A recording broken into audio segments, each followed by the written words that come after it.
The San Mateo County Board of Supervisors. We'll begin with the Pledge of Allegiance, and I'm going to ask Dean Peterson to lead us in the pledge today.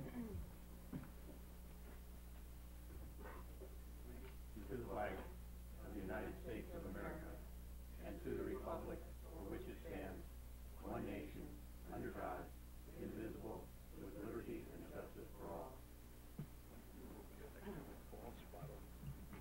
Thank you for your time. We will absolutely. We will move now to item number 9, the proposed review process for the Mid-Coast Local Coastal Program update. Let me be clear about this item.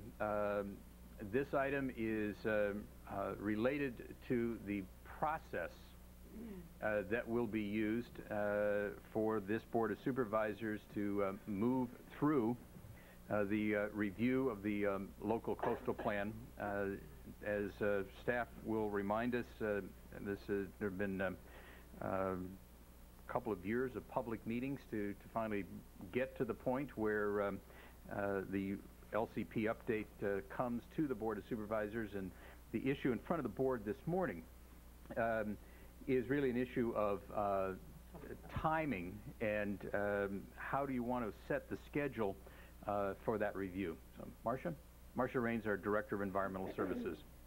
Thank you, President Gordon, members of the board. You're correct in stating that this local coastal plan has been well over 2 years in the process. The members of the community and the staff have been working together on identification of issues, researching proposed ways to address those issues, bringing recommendations forward. The Planning Commission has reviewed this item, and the recommendations are now before the board. This item currently before you would identify a process by which the board is going to deal with these recommendations, and we're very pleased that the board has agendized and set aside time this afternoon for a study session. The number of issues is large. Some of the details related to these issues require an extensive, comprehensive explanation. So the fact that you've set aside time will allow us as staff an opportunity to work you through the research that has been done, how we've arrived at the point we have in our recommendations, what type of public comment was given, and go through those details with the board. The item before you acknowledges the work session later this afternoon, but suggests that there be 3 subsequent meetings at which you receive public testimony. We've prepared a recommendation where we break the list of issues into 3 equal groups or 3 distinct groups to receive testimony and work to formulate tentative recommendation, and then at the final meeting pull that all together into a comprehensive recommendation on development of on adoption of an LCP. Since we've published the agenda, we've received some input from members of the community that have been working with us for this 2+ year period that would suggest a change, and I'm going to ask George Bergman, the planner that's been key in the development of this recommendation, to work through what those changes are with you right now. So, George? Thank you.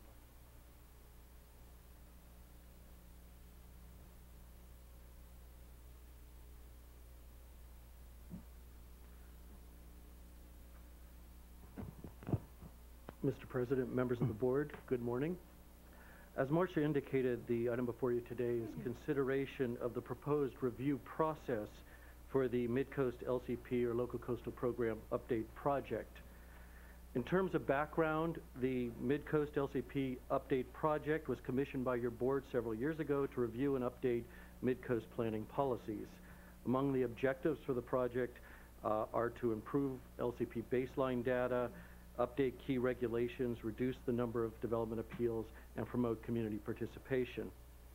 To date, there have been 4 community scoping sessions to define project tasks, 21 community workshops to formulate proposals and identify general community preference, and 15 Planning Commission meetings to review and refine policy recommendations. The project is divided into over 20 topics, which I will describe in some detail at your study session this afternoon. The purpose of this meeting, as Marcia has indicated, however, is to discuss the proposed project review process. Specifically, again, as Marcia has already highlighted, the process we propose is that your board conduct 1 study session, followed by 3 public hearings to consider the project. Further, we propose that the study session emphasize staff input with a comprehensive overview of the project, while the 3 subsequent public hearings emphasize receiving public testimony before you take action. The study session, which is scheduled for 1 o'clock today, will largely involve me providing you with a comprehensive introduction, an overview of the project content, including key topics and issues, and to go over with you with the Planning Commission, how the Planning Commission, the recommendations of the Planning Commission are passing up to you. Staff will respond to questions and comments for your board in preparation for the 3 public hearings to follow. And in addition, for today's study session, no public testimony will be taken. This is our proposal. However, public testimony will be emphasized at the first and each of the 3 public hearings that follow.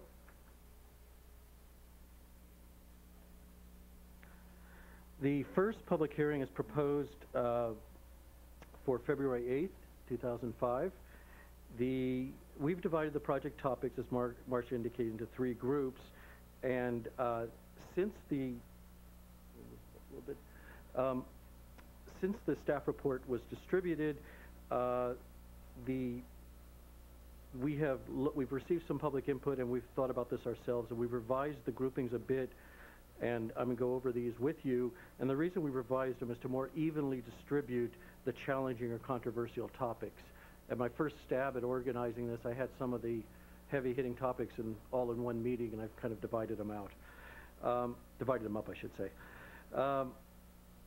So for February 8th, we propose to discuss we propose that your board discuss the topics that are shown on the screen, and these will be the topics related to recalculating the Mid-Coast residential build-out, evaluating Mid-Coast infrastructure demand at build-out, evaluating traffic mitigation requirements in the Mid-Coast, determining the number of non-conforming parcels, and considering a comprehensive lot merger program, principally for substandard lots in the urban area, and evaluate residential uses in the C1, W, and COSC districts. Even with this distribution, that's quite a heavy package. So that's recommended for the next public hearing on your regular agenda, which would be February 8th. And again, the purpose is primarily to receive public testimony, and then our proposal is that you take tentative action on the topics on that day, but it be a tentative action. George, if I could interrupt, this is a revision to what was in the staff memo. Are there sufficient copies for those in the audience to receive a hard copy of this at this point? Yes, I made about 30 or 40. I've had them outside. I've personally passed them out. Okay. And we intend, if your board approves this process, we intend to have a full mailing to all the participants of the new... I just want to make sure, is there anybody in the audience who does not have a hard copy of this? I'd like to get you one before we move further. Maybe Deborah could help pass those out.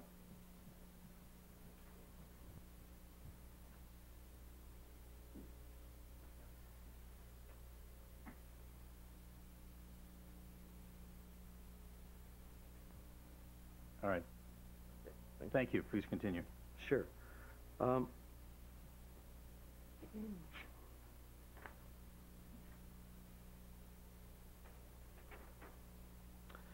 The second public hearing is proposed for February 15th, and for that meeting, we suggest that your board discuss the topics that are shown on the screen. Again, it is a sizable list.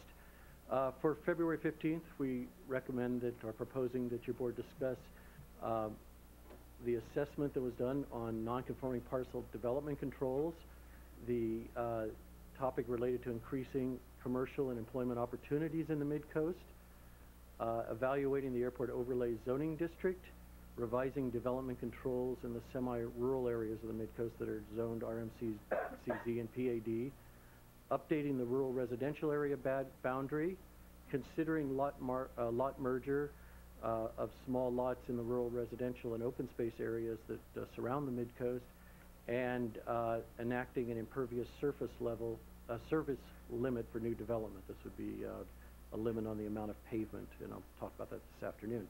Again, the purpose of this meeting, just like the first and the one that will follow, is principally to receive public testimony, and then to take tentative action on these topics. In addition, on March 1st, we will have the third public meeting of our proposed schedule, and we anticipate, or we are proposing that your board discuss the topics that are shown now on the screen, and this would be the remainder of the topics included in this project, and that would be one, which is a very highly participatory topic, assess the annual residential growth rate limit, protect the then the topic related to protecting the Devil's Slide bypass land that's owned by Caltrans for low-intensity uses. Also, the topic related to promoting Highway 1 pedestrian improvements, updating the coastal trail policies and overall mid-coast trail descriptions, evaluating county responsiveness to tasks that are assigned by the LCP, by particular LCP policies, considering codifying select Coastal Act sections as LCP policy, and then our efforts at resolving existing LCP policy conflicts and ambiguous provisions, and also, last but not least, a glossary that we proposed for the design review standards that you've already reviewed earlier this year. And again, as with the prior two meetings, the chief emphasis here is to receive public testimony and take tentative action, and then when that is done, we would then request that your board take final action on the entire project and review your previous tentative actions and see if there needs to be any retooling or revising. So that would be our proposal for the hearing process. Basically, we are proposing as a schedule now 4 meetings. One is a study session where staff presentation is emphasized. 3 remaining public hearings is where public testimony is emphasized, and we'll see if we can do it in 4 meetings. I should note that any LCP amendments that result from this project and are approved by your board would then be transmitted to the Coastal Commission for certification of consistency with the Coastal Act, as we typically do. And in closing, staff recommends that your board approve the hearing process that I've just gone over. And once approved, as I indicated to President Gordon, we intend to send a notification of the approved hearing dates to more than the 300 persons that are currently on our mailing list that's growing as the project moves forward, as well as we publish all the meeting notices in the Half Moon Bay Review and the San Mateo County Times. And that would conclude my staff presentation. All right, thank you. We do have 4 speakers on this item before the board considers the proposal that staff has made for the process of the LCP update review. First, Terry Gossett. Terry will be followed by Mario Pellegrini. Good morning. I'm Terry Gossett from Moss Beach, here to express some concerns with the LCP update. First, I'd like to congratulate George Bergman and his staff. Every meeting that I attended was very well, professional, organized, structured. I thought he indicated 20 topics. I thought there were like 26. Very well done. But my concern really is more about process, which is the issue here for us today. The first thing, I thought all 20 or 26 of these topics were very detailed, but there was no comprehensive overview, comparison to the Half Moon Bay LCP, other LCPs, to put it in context. Second thing is, it comes across piecemeal if you don't try to cross-correlate, come up with a macro, a top-level view, metrics, what the impact to the citizens are. But my biggest concern, and I expressed this to the Planning Commission, was that there's 12,000 people here in the Mid-Coast. Of the 12,000, typically in a meeting, there would be 40 or 60, half of 1%, to get the details of each one of these 20 or 26 topics.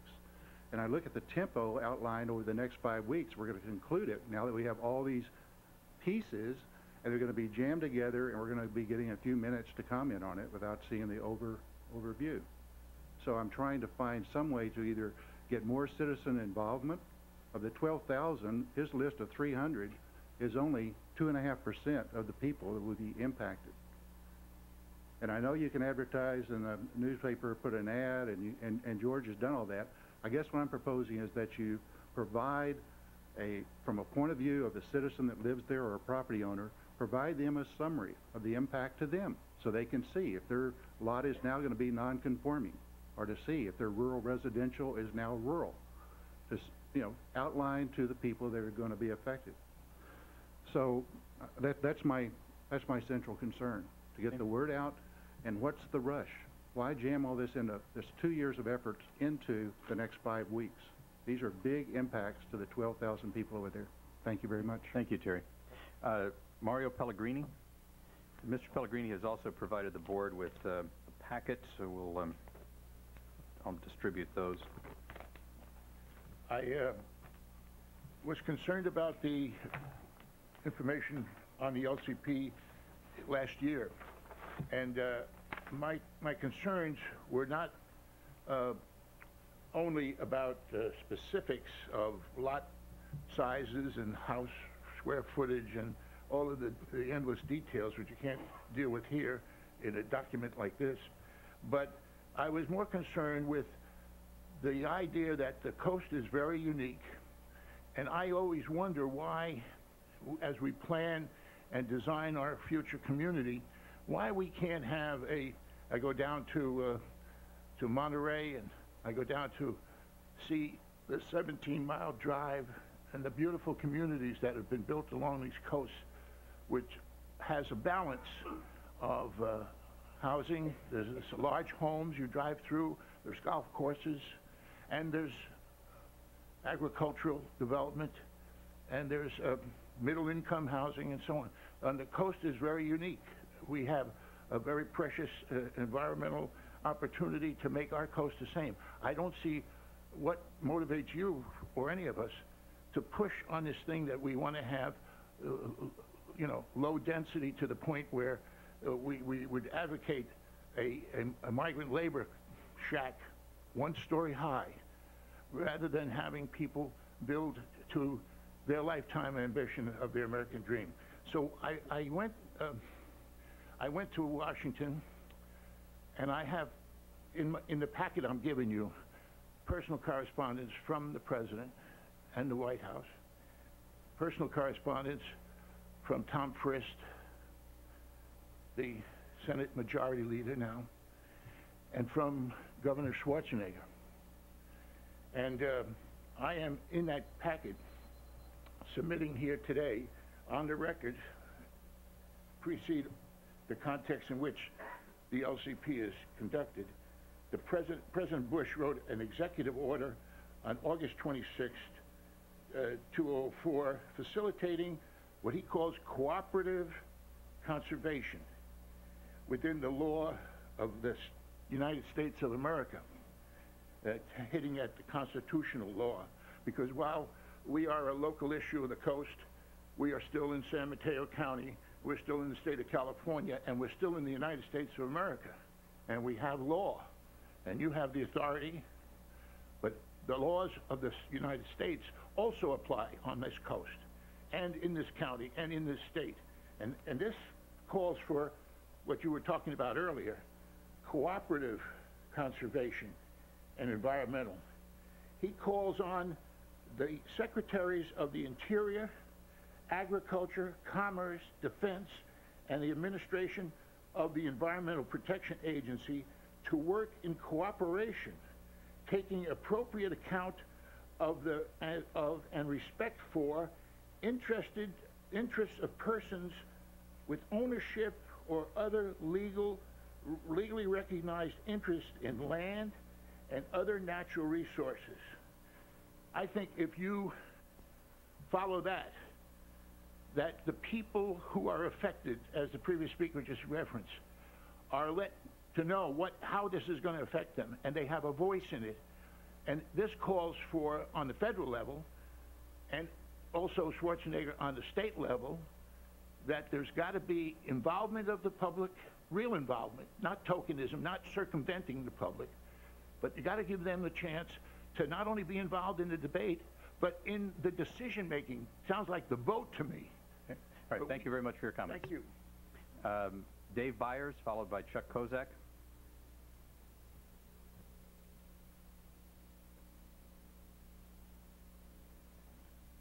Good morning, President Gordon, members of the board. Special good morning to Supervisor Tissier.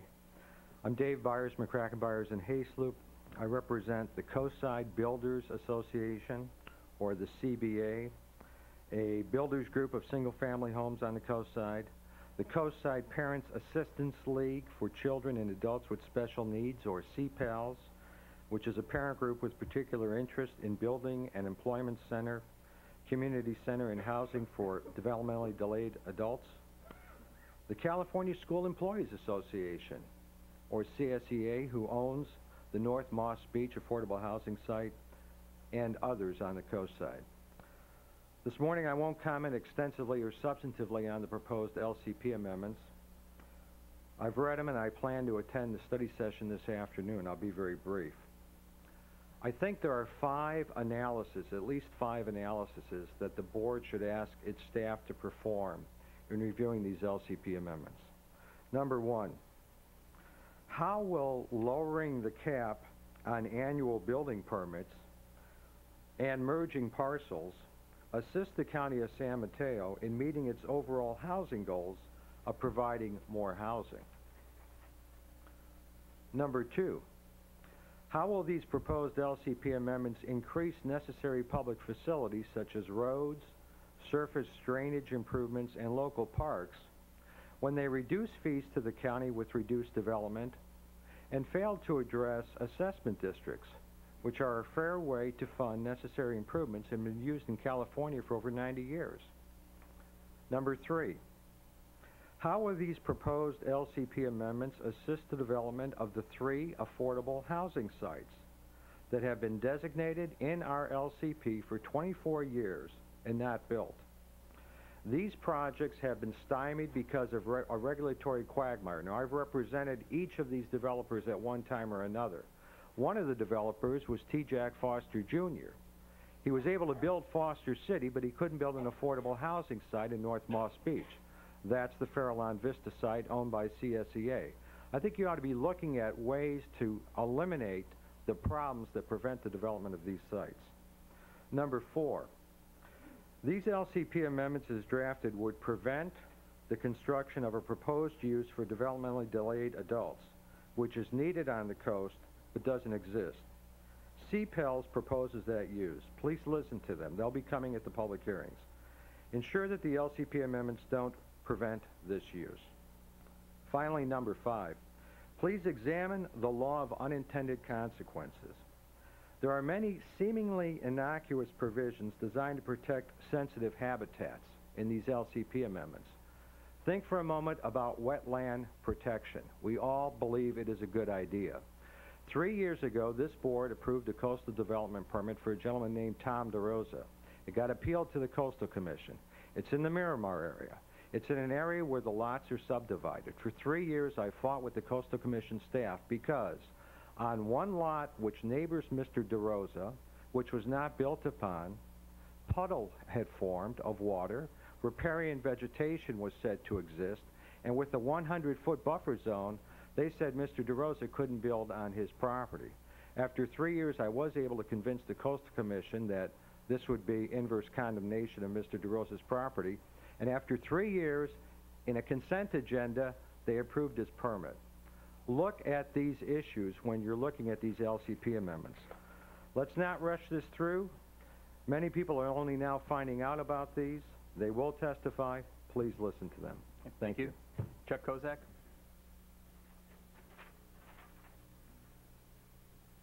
I'd like all other speaker slips now. Good morning, Mr. President, member of the board. Chuck Kozak, 1465 Buena Vista Avenue in Montero. I would like to welcome you to the process. You're getting a small preview. This, along with the public meetings that the county has held and the special interest work groups that George put together and the Mid-Coast Council meetings, this makes my 67th public meeting on this process, so I'm glad to have the company. I support George's revised schedule here. I think it's a good way to spread it out and to make the workload a little more manageable for you. My only thought about it was that you might want to give yourself the option of having one more meeting at the end There's the way it worked at the Planning Commission, George had to do a lot of revisions along the way, and in this case would have to rewrite the final language and things, especially for those last topics from that last session. So they had a special wrap-up session that was meant just to approve the final languages and clean up any final details that were there. So you might want to give yourself that option. So on behalf of the Mid-Coast communities, I'd like to thank you for your attention to these matters, and we're looking forward to working with you. Thank you. Yolanda Schurz?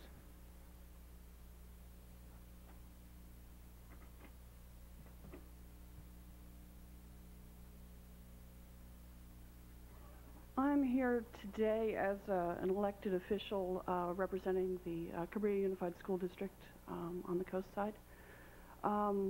I would like to briefly comment. I'm a resident of Montara. I'm immediately adjacent to the bypass area. Actually, the boundaries are right next to my house and a rental house that I own.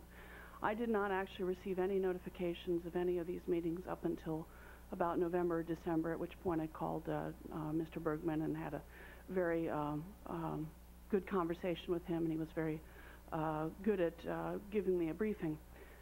But at that point, I began to ask, with my other hat, what in particular role I as an elected trustee had on behalf of our children and on behalf of our schools.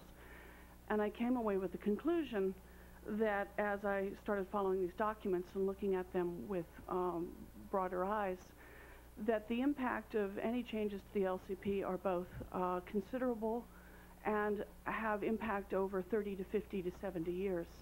And as you well know, because I know you follow what happens on the coast side very well, that the impact on land use policy to our schools has caused us a 6-year delay in the building of a current middle school.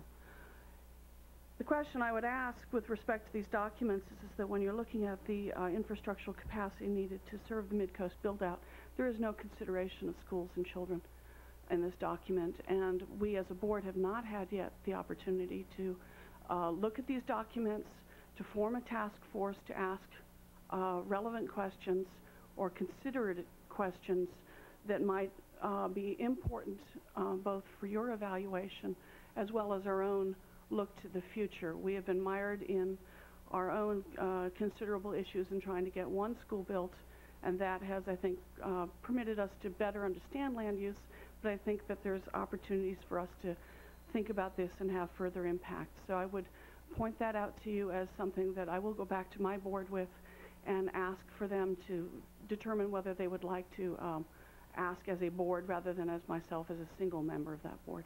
Thank you kindly. Thank you. April Vargas will be our last speaker. Good morning, members of the board, and welcome, Adrian. My name is April Vargas, 377 12th Street in Montara, and I'm speaking this morning on behalf of Committee for Green Foothills.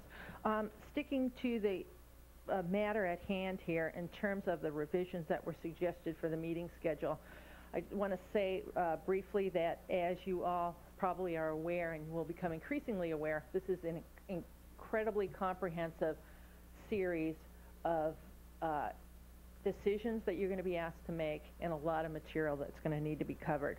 My interest, in the interest of the committee in all this, is to facilitate public understanding of the issue as well as input.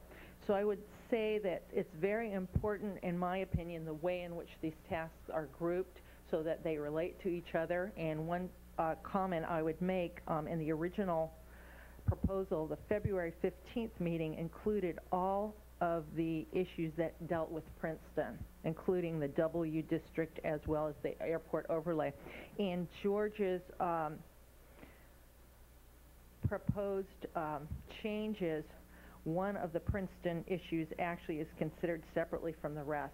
And just in terms of constituency, people's time, and what they can afford to do during the day, I would suggest that it might be a better idea to group all the Princeton items together, because I know people will be very willing to take time off work and for their jobs to come together to hear this. The other question I would have, too, is, as you've heard right now, the whole annual residential growth rate promises to be a very lively debate.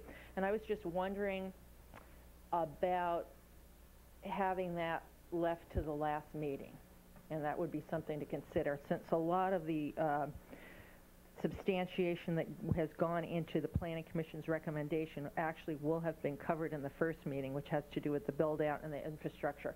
So real quickly, I would say if you choose to go basically with this revised schedule, to add in ample time to kind of review when you get to each topic, because they all do intertwine, but from week to week, it might be harder for people to kind of follow the thread. So those are my comments, and thank you.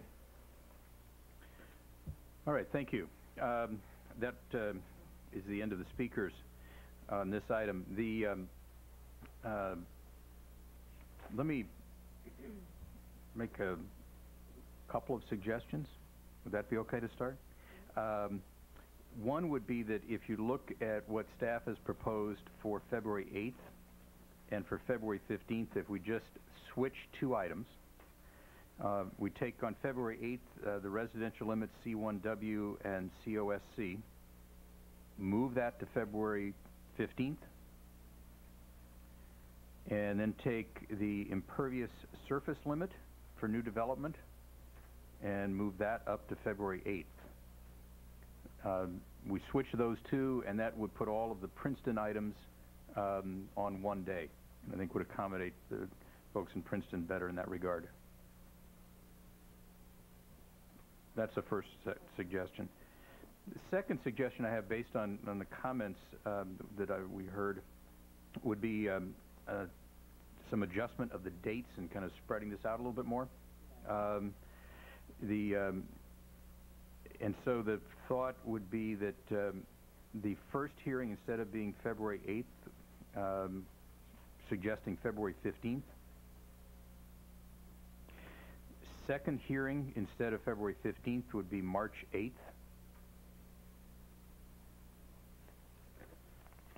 Third hearing, instead of being March 1st, would be March 29th. And I'm also suggesting that we hold, as needed, time on April 12th, if we need time for a further final review, I guess. Supervisor Hill.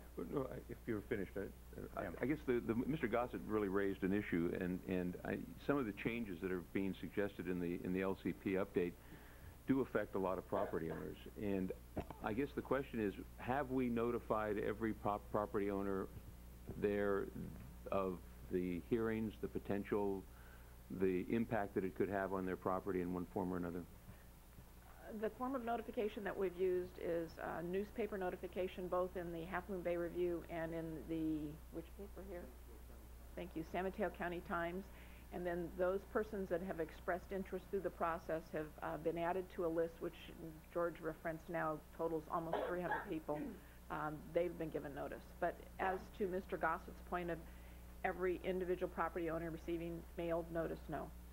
Yeah. And I don't know what the answer is. It's just thinking that I'm wondering if that is, I mean, I know it's legally all we're required to do, but is that sufficient notice? But through the President, Mr. Hill, Supervisor Hill, what I suggest is perhaps we meet with Supervisor Gordon and target some notices. One of the alternatives, obviously, is to notify everybody. The other is, given the grouping the board seems inclined to follow, to identify constituent groups and notify them by group, but to work with the President of the board to, I think we all believe that we're better off doing more notice now than having to deal with the fact that we don't notify enough people later. I would agree with that. The only suggestion I would make is that I'd like to include the Vice President of the board in that process with me. That's certainly your prerogative. Thank you. That's great. All right. What's the pleasure of the board on this item? Accept your recommendation. Adrian, I'm sorry, I just wanted to make a comment. You had mentioned possibly having a final meeting. I would like to suggest that we actually have a final meeting, because all 3 actions or 4 actions, however long it takes us, are going to be tentative. And I think when we get that last grouping of it being tentative and then trying to absorb, and I think as someone said, see how it threads together, I think we might really in our own minds want to pull all this together, and I would just suggest that we have at minimum a final meeting on April 12th. It'd be a quick one, but we can have It might be fast, it might be, we might have even more, but I just think, at least for my own sake, sometimes pulling all these together is going to be daunting enough. Okay. Mr. Chair, I would move that we accept the recommendation with your suggested changes and Supervisor Tissier's proposed change. All right. I have a motion. Do I have a second? Second. All those in favor say aye. Aye. Anyone opposed? We will start the process this afternoon with a study session. The public is more than welcome to join us. We will not be taking public testimony at that time, but I would encourage the public to be here to hear the staff presentation. Thank you. The final item for this morning is the board member committee reports. Supervisor Tissier? Well, first off, I have sort of a housekeeping item that I'd like to bring up, and it's really more for my own, and maybe because I'm new, I might have missed some of this, but I ended up with 16 items on my agenda packet without backup. I got a couple of them the next day, but you know, there's several things I actually didn't get, and I guess my comment would be, to me, if we're going to put items on the agenda, we should try to make sure that we actually get the backup that Thursday so that we have ample time to review projects.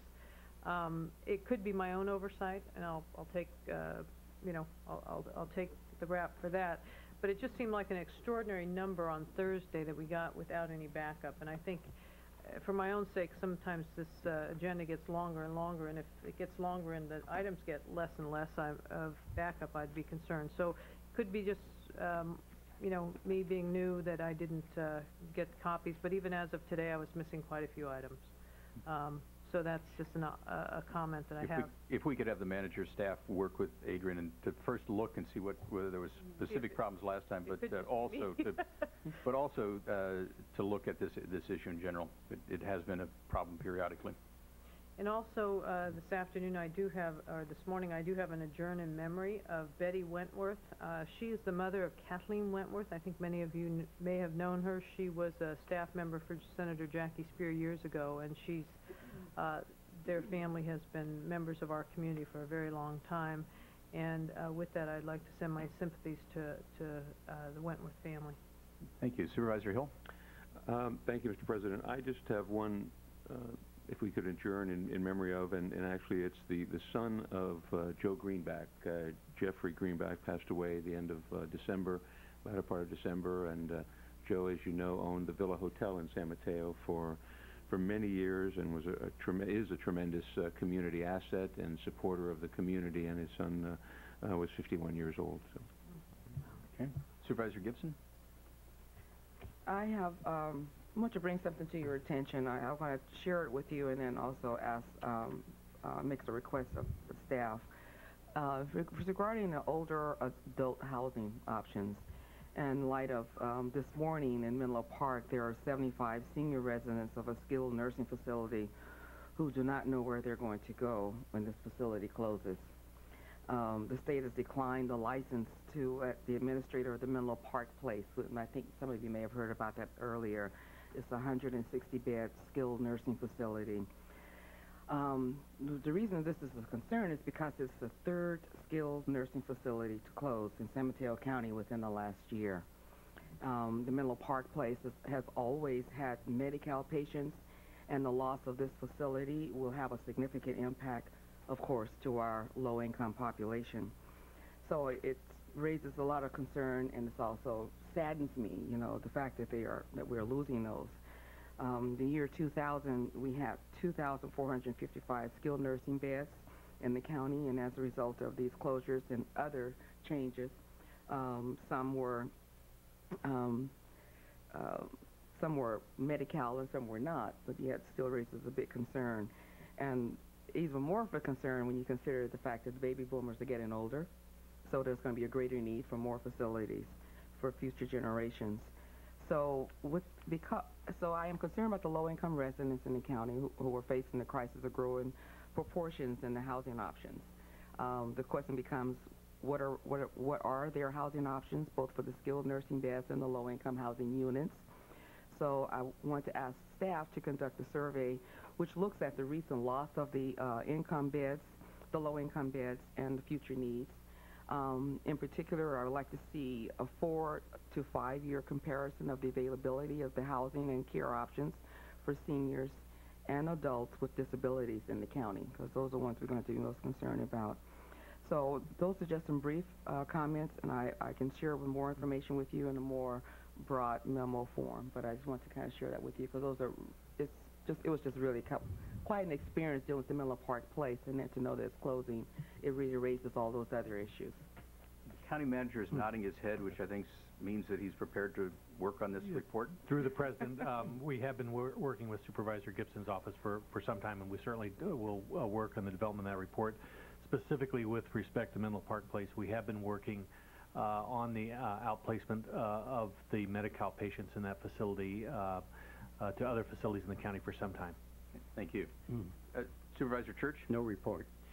Very quickly, I wanted to note that last Friday night at the San Mateo County Bar Association annual meeting, the James M. Dennis Memorial Award, an award given in recognition of an attorney whose courage and determination, even in the face of adversity, contributes significantly to justice in the community and raises the ethical standards of the bar. This important and prestigious award of the Bar Association was presented to our own counsel, Tom Casey. Oh, wonderful. Congratulations. Congratulations. I would like to request that we adjourn in memory of Stanley Farber. Stanley died at age 71. He was a member of the Laguna Salada School District and then served on the Pacifica City Council from 1970 to 1982. The board will convene in a study session at 1 o'clock.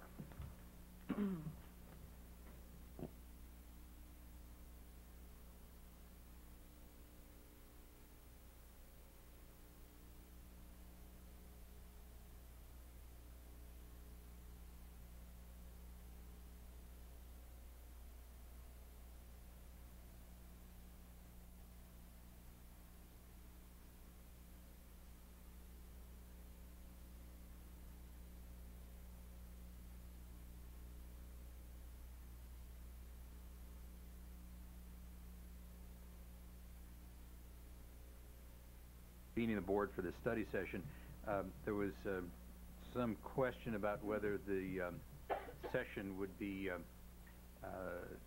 videotaped, and just checked with county council, and we are going to do that, I understand. Yes, it's part of the regular board meeting. I mean, this is the practice. If you wanted to change it in the future, you probably could consider changing it in the future, but I think since we didn't do anything like that in advance, it should be best televised today. Okay, thank you. Let me just describe the process we intend to use here today.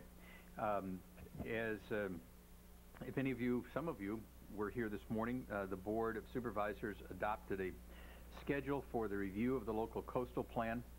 That schedule calls for this afternoon session, which will be a study session for the board. There will be no public testimony at this part of today's meeting. What I'm going to suggest to my colleagues is that as we move through this, that rather than the sometimes slightly more formal way that we operate when you look to me to get acknowledged, just speak up. And if you have questions, I think it would be better to ask those as we go along. And I know none of you are shy, so if you would just ask your question as it occurs to you. And we'll save some time at the end in case there are any additional questions or issues that you want to discuss. We are scheduled until 3 o'clock. If we get through before that, great. And if not, we'll have to consider where we are at 3 o'clock.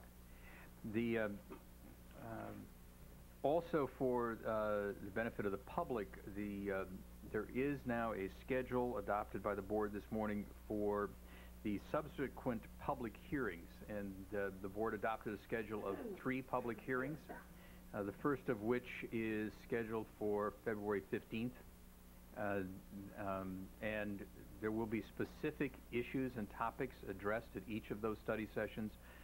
That list will be available to the public shortly. We did some revisions this morning, so there's a couple of adjustments that have to be made to it. The board also this morning authorized the president and vice president as a subcommittee to work with county council around issues of public notification for those hearings. And again, there are 3 public hearings stretching from February 15th on into, I guess, April 12th will be the 4th and final session currently scheduled for the board to review and make final adoption. With that background, we are at the point where we can get some information on the Mid-Coast Local Coastal Plan Update Program and Project. And I'm going to turn to Marcia Raines to introduce George Bergman. Thank you, President Gordon.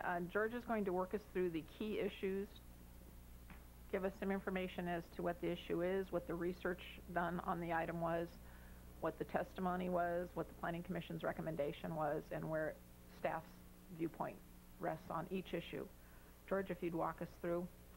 My pleasure. Thank you, Marcia. Mr. President, members of the board, my name is George Bergman, and I've been the principal staff planner for the Mid-Coast LCP Update Project, which I'm going to overview today. I'd just like to note before I begin that I have an extensive graphic presentation to back up my comments and hopefully provide more understanding about the issues. What I've done is I've made a paper copy of all the graphics that will be on the screen. I've passed them out to members of the audience, and your board has a copy. We have extra copies on this chair, so you can follow along with your own copy. Starting off is the project area. On the screen, you see the Mid-Coast project area, which includes the predominantly residential communities of Montara, Moss Beach, El Granada, and Miramar, as well as the surrounding semi-rural, low-density areas, such as the rural residential area, which I will talk about a little later on, which is north of Montara, and scattered open space and agricultural land that surrounds the more developed urban mid-coast.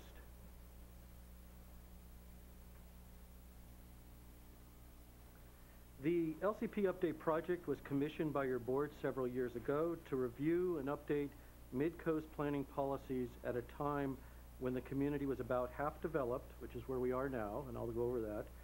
Among the objectives of this project are to improve LCP baseline data, update key LCP regulations, reduce the number of project appeals, and promote community participation in shaping this project. The project kicked off with 4 community scoping sessions some years back to identify the issues and changes that the Mid-Coast participants most wanted to be addressed in this project. The project scope of study that emerged from these sessions included over 20 topics or tasks. Among the key tasks in the scope of study were 1, to recalculate residential build-out, as well as determine the future demand for water and sewer services, and to count the number of residential substandard lots. Also, a task is to reevaluate the limit on the number of houses that could be built in the Mid-Coast each year. Also, to review how we control non-conforming parcel development, and to consider a lot merger program for substandard lots that are in common ownership. Another task in the work program, or scope of study, was to consider allowing additional commercial uses or job-generating uses in the Mid-Coast, particularly Princeton and near the Half Moon Bay Airport, as well as looking into additional development opportunities in the Airport Overlay District that's between the airport and most of Princeton. Another task in this set of tasks was to evaluate existing controls on residential uses in non-residential areas, such as housing in commercial districts or caretaker units in waterfront or industrial district, and single-family residence in a special zone known as the COSC, Community Open Space Zoning District. And then also another task was to protect portions of the Caltrans-owned Devil's Slide Bypass for low-intensity recreational uses and evaluate that opportunities towards that end. The project scope of study also called for developing an impervious surface limit on the amount of ground level non-porous pavement or decking that could occur on a parcel, and as tied into our overall stormwater management program. And in addition, the study called for updating definitions and maps for sensitive habitats and wetlands, and finally to revise and design the design and review standards, which we brought to you separately in a fast-track effort last April. So the scope of study was in place after our scoping sessions, and then I went back and I prepared what was called an alternatives report. And in this report, for the 20-plus tasks that were in the project scope of study, I did like a typical planning report, a background, an analysis of the key issues, and then generated alternatives that I thought were feasible to start public discussion, and indicated at that point what I thought was a preferred alternative. And the alternatives report then became the basis for a series of community workshops, somewhat like a starting point. And that commenced a year-long series of workshops that occurred regularly in El Granada, primarily in El Granada, once or twice in Princeton. At the workshops, which were well attended, we discussed policy proposals, identified which were the alternatives that most people could get behind, or that could support or could live with, and we would try to kind of narrow the field to make it easier when going through Planning Commission review, and particularly to identify the predominant community preference at an early stage for the range of alternatives, to narrow the alternatives.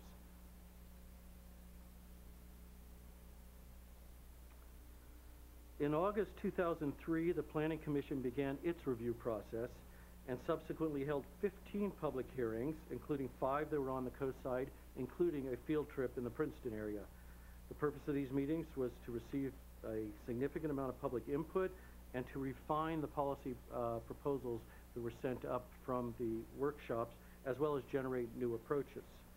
The Planning Commission wound up its review this October by recommending a set of LCP and zoning amendments to your board, which I'll be describing after these opening comments in some detail. In general, the Planning Commission proposal attempts to preserve the existing planned build-out and density. It also attempts to reduce the rate of residential growth. It also attempts to reduce house size on non-conforming parcels, and then further protect community resources. As shown on the screen, these is what I would see as the major themes of the entire set of amendments that are before you. They kind of fall behind one or more of these themes. As I indicated, that a key element of this project was to update our baseline data. Over the past 20 plus years, the original build-out calculations that were done in 1979 have many times been called into question as not including the right things or including things that shouldn't have been included. And so there was a strong request to relook at that. And that's what I'm going to talk about now. So I'm going to talk first about our efforts to recalculate mid-coast residential build-out. The term build-out refers to the planned endpoint in a community's growth. And for this study, build-out would be the total number of residential or housing units permitted in the existing LCP. The calculation effort concluded with the residential build-out figures that are shown on the screen. Build-out also includes commercial space and industrial space, but here we were focusing on residential, since residential is far and away the largest in terms of area land use in the mid-coast.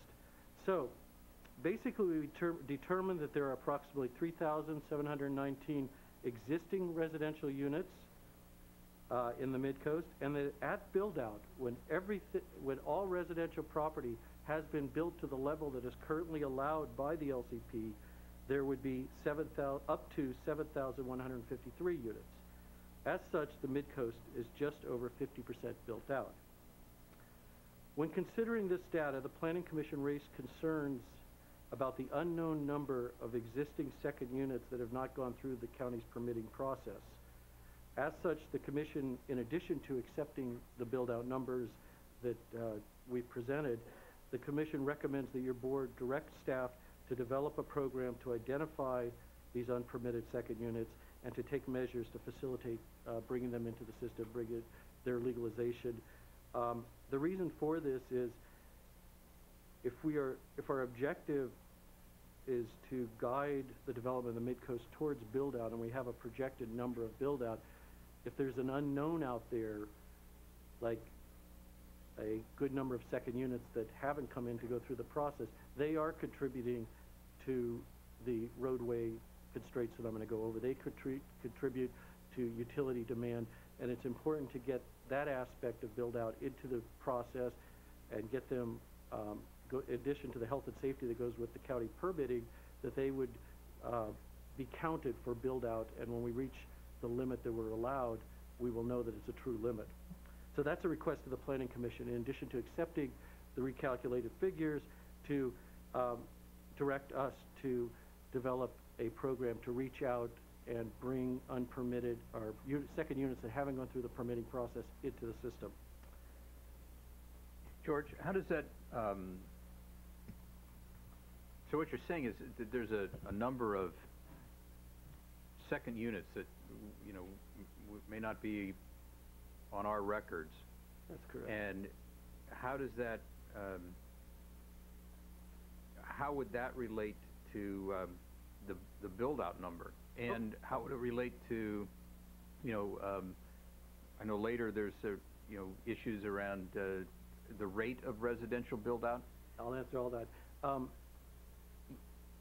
When the county approved allowing, I think it's 466 second units in the mid-coast, and that was certified by the Coastal Commission. To date, we have about 75 second units. However, we've been informed by members of the community that there are many more second units out there, and if they aren't brought into the process, we won't know if we've got to the 466 level, and if we actually permit 466 second units and there's an unknown 200 out there, we've really exceeded what our limits are and have unintentionally gone beyond build-out. To the second question about the annual number of units, which I'm going to talk about in a moment, the limit, County Council's advised that because of changes in state law, I think about 2 years ago, we cannot regulate the rate of second units. So second units will not be counted in the allotment per year of residential units. However, second units do make a part of build-out, and that's the cap of 466. Hope that helps. I guess I have two questions. When you talk about second unit issue, how do you define second unit? I mean, if there's a family that has a single-family home and a second family is living with them, are we thinking that's a second unit, or are you talking an actual defined second unit as something built separately within that unit intentionally for another individual or family? Well, first of all, we're talking about a defined second unit. It's the implementation of a state law that called for in-law apartments or granny units or of that term. We don't get into regulating the size of a family, but if you develop a separate unit that has the facilities of a unit, but it's small, there's certain restrictions like 700 square feet or 500 square feet or whatever, we have a permitting process, and it's right now, because of changes in the law, it's less discretionary, but we're talking about a specific unit, not someone living in an extra bedroom. It's a specific unit that has that has like a separate kitchen and separate amenities, and that falls into our second unit program. Okay, and then one other question. When you talk about you have an existing number and then a build-out number, does that build-out number include development on non-conforming parcels? I mean, how are those getting counted as far as potential build-out? When I calculated build-out, the number that I'm using here anticipates the merger that's part of this program. If the merger doesn't occur, then I would have to go back and readjust the figures, and that would mean potentially adding over 700 units to build out. So what I have taken as an assumption in preparing the build out numbers that the lots that the Planning Commission and staff are recommending to be merged will be merged. If they don't, based on the action of your board, I'll recalculate build-out.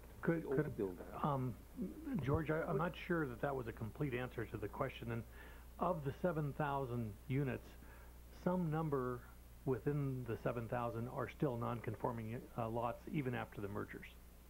Yes, that's true. And how many are those? Okay, those are counted in ability. Those are about 250 to 300. These are the substandard lots that cannot be merged because they're single. I actually have graphics about that later on in the presentation. But these are lots that are in single ownership, and they're not in common. There's only one lot, so there's nothing to merge them with, and they will come in separately. It's anticipated they come in separately to build a small house on a small lot. What we want to do is minimize that situation. The reason we're proposing merger, and I'm getting ahead of myself, is to prevent people from selling off these individual lots, splitting up the lots, and then hence having more of these individual lots that can't be merged. But as I go forward in my presentation, I do have these numbers. George, can I ask one question on the residential build-out number of 7,153? You're incorporating the revisions in this LCP update, right? I am incorporating just the merger revision. What's the number before you incorporate? What was the old LCP number? Or without these merger numbers? I'll put it this way. Let's put without the merger because it was calculated very differently back in '79. It's over 700 lots could potentially be added to build out if everybody who has I think the number reflects vacant parcel made up of 2 or 3 substandard lots, sold them off separately. Okay, so it's about 700 more then is what you're saying? 700 more, okay, right, thank 7 you. plus more, right. And I'm going to cover that a little later too. Okay, so just to recap, Commission recommends that you accept the numbers plus that you direct us to do an outreach and aggressive second unit search and permitting process. Good. Next, I'm going to talk about the projected demand for utilities and infrastructure, and we'll start with water supply. As illustrated on the screen, there are 2 utilities providing water in the Mid-Coast project area. These are the Coastside County, they are the Coastside County Water District and the Montero Water and Sanitary District. The area served by Coastside County Water District is shown at the it is shown actually in the orange stripe, and it takes in all of Miramar and El Granada. And for this area, the orange stripe, we look at Coastside County Water District there, the annual average demand for water at build-out is 1.24 million gallons per day, while the district's current water capacity for a normal year is 1.13 million gallons per day. Hence, if no additional capacity becomes available in the future, we project that there would be a 9% shortfall in water for the service within the Coastside County Water District. The other area, the area served by the Montero Water and Sanitary District, is shown this time in the green stripe, and it takes in all of Montero and Moss Beach and reaches down through the Half Moon Bay Airport. Now looking at the lower section of the graphic, the projected annual average demand of build-out is 0.5 million gallons per day, while the district's current water capacity for a normal year is 0.51 million gallons per day. Hence, if no additional water capacity is available, in the future there would be a 46% shortfall at build-out. It should be noted that the numbers shown on the screen reflect average demand and not peak or hot weather demand, and also the capacity numbers do not reflect drought year capacity. Hence, for both districts, the shortfall at build-out could be greater than is shown. The utility providing sewage treatment for the Mid-Coast is the Sewer Authority Mid-Coast Side, or SAM. The projected sewage treatment demand at build-out is 1.61 million gallons per day, while SAM's treatment capacity is 1.71 million gallons per day. Hence, there would be a 6% surplus at build-out. I should note that SAM has recently made major tank and pump station improvements to assure that this excess in capacity is not consumed by wet water flow during the rainy season. Next, I'd like to discuss roadway capacity and turn your attention to the table on the screen, which shows the existing and projected level of service measures for highways 1 and 92 during peak commute hours. Level of service is a traffic engineering term for the relationship between roadway capacity and roadway volume. As volume increases to consume the capacity, the level of service rating goes up and the driving experience worsens. In the left column, the 2001 LOS measure for the most congested highway segments was service level E, and service level E is generally characterized by forced traffic flow and very low average speeds. The proposed 2010 service levels are shown on the right column, and these assume certain planned roadway improvements. In 2010, the most congested sections of Highway 1 will be at service level F, except for the segment between El Granado and Montera. Level of service F is when demand exceeds capacity and is characterized by unstable stop-and-go conditions, often referred to as gridlock. George, what's the time frame of this, the LOS? Is that morning peak, evening peak? It certainly can't be all the time. Is there a specific? How's that designated here? There's a morning and an afternoon peak. I think these were afternoon peaks, and Mark would probably give you the better number. I think it's 4 to 7 o'clock or 3:30 to 7:30. Mark? Yeah. These are all PM peaks? Okay, yeah. Thank you. Okay. Could we also get, and what's the difference on AM peaks? One of the things I'm aware of is that in the morning hours, with the without school bus service, there's a time frame where there's more roadway use. In the afternoon, it seems to me the after-school traffic is more dispersed and not as consolidated into a certain time frame. Let's look into that. Okay. George, can I ask a favor too, not obviously for today, but these graphics that you have for us in this packet for today, can we get those in color? Oh, sure. Down the road, they're great here. Oh, yeah. But unfortunately, when I look at them here, then no I can't follow you too well. No problem at all. For the future, thank you. Yeah, we'll do that. The Planning Commission recommends that your board accept the updated water, sewer, and roadway data that I've briefly gone over. The Commission also recommends that the in-progress Mid-Coast groundwater study be completed and that community growth be planned to that level at which available resources could support. George, when will the hydrological studies be completed? Turn to Marcia, you'll probably have a better handle on that. We're in phase 2 currently, and I think we've got another year to go of analyzing the existing data and the existing situation. But we're being asked to make a determination on growth now, correct? Ultimately, on build-out. You're being asked to make a determination on rate of growth, and actually, that's a good segue. I wonder if it's possible we could maybe hold the question to go over the different options with rate of growth, and we'll see the tie-in with utilities. George, before you do that, could you back up to the water supply map?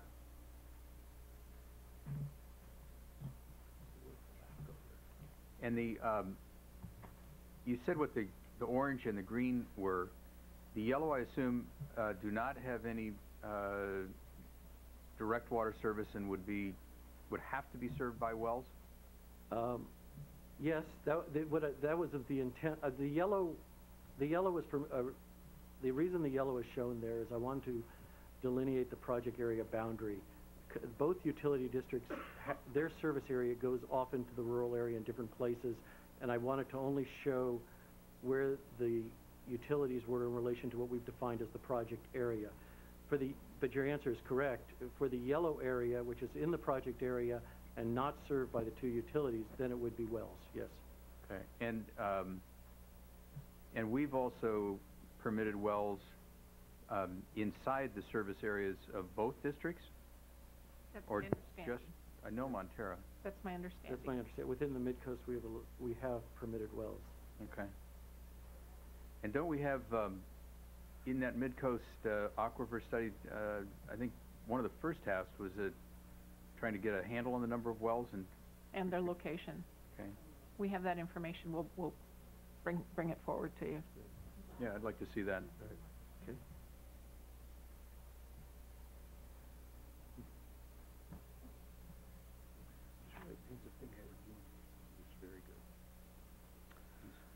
Okay, the next topic involves the annual limit on new residential units in the Midcoast. Currently, the LCP limits the number of new houses to 125 units a year. This is to ensure the residential development occurs gradually and does not overburden the available infrastructure nor disrupt the quality of life. Although the existing limit is 125 units per year, the actual number of new units built over the past 20-plus years has averaged 52 units per year, that is less than half of what is permitted. And we believe that this is a result of water and sewer treatment being available at different times in different areas and sometimes not being coordinated, and in addition to other market forces. So basically, the LCP limits the number of residential units to 125 per year. The actual rate over the past 22 years has averaged 52 units a year.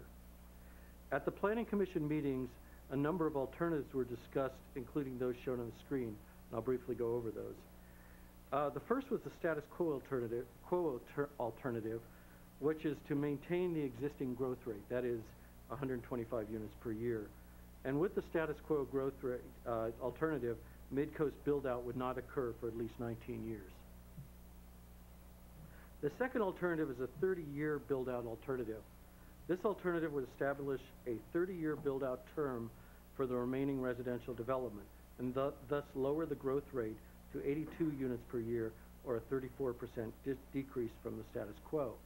The reason 30-year build-out was selected it is our understanding that when the root of the 125 limit was that back in 1979, it was envisioned that build-out would occur in 30 years. That became the planning horizon then, and the basis for the 30-year build-out alternative is let's start another 30 years now for what is left to be built in the Midcoast. The third alternative is the historic growth rate alternative.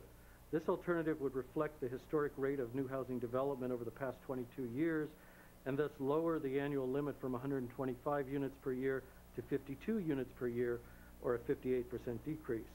The historic, under the historic rate alternative, Midcoast build-out would not occur for at least 47 years. The fourth alternative is what we call the Half Moon Bay approach alternative.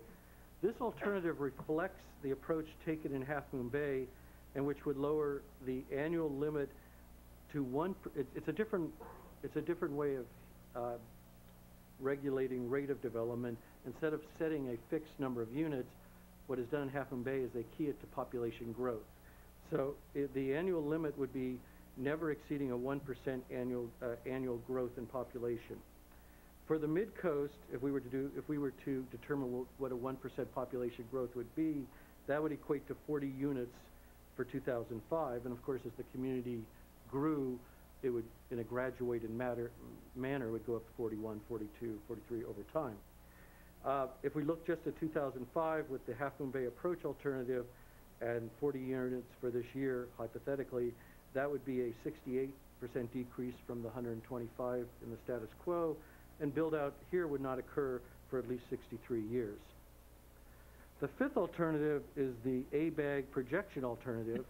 This alternative reflects A-bag's published projected household growth rate for the years 20 through 2020, and we determined by looking at the difference that A-bag was anticipating or factoring into its formula a 30-unit growth per year. So that became the basis for this alternative.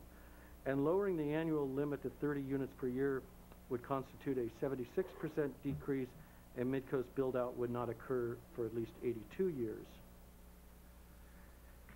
Due chiefly to Midcoast water supply and roadway constraints, the Planning Commission recommends an approach that is most similar to the practice in Half Moon Bay.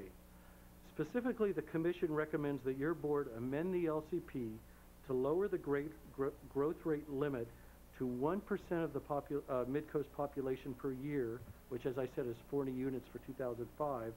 But as the community grows, the Commission recommends that you set a cap at 52 units. So basically, between now and build-out, in any year, it would be a number between 40 and 52 per year in an ascending rate. Under this approach, Midcoast build-out would not occur for 69 years.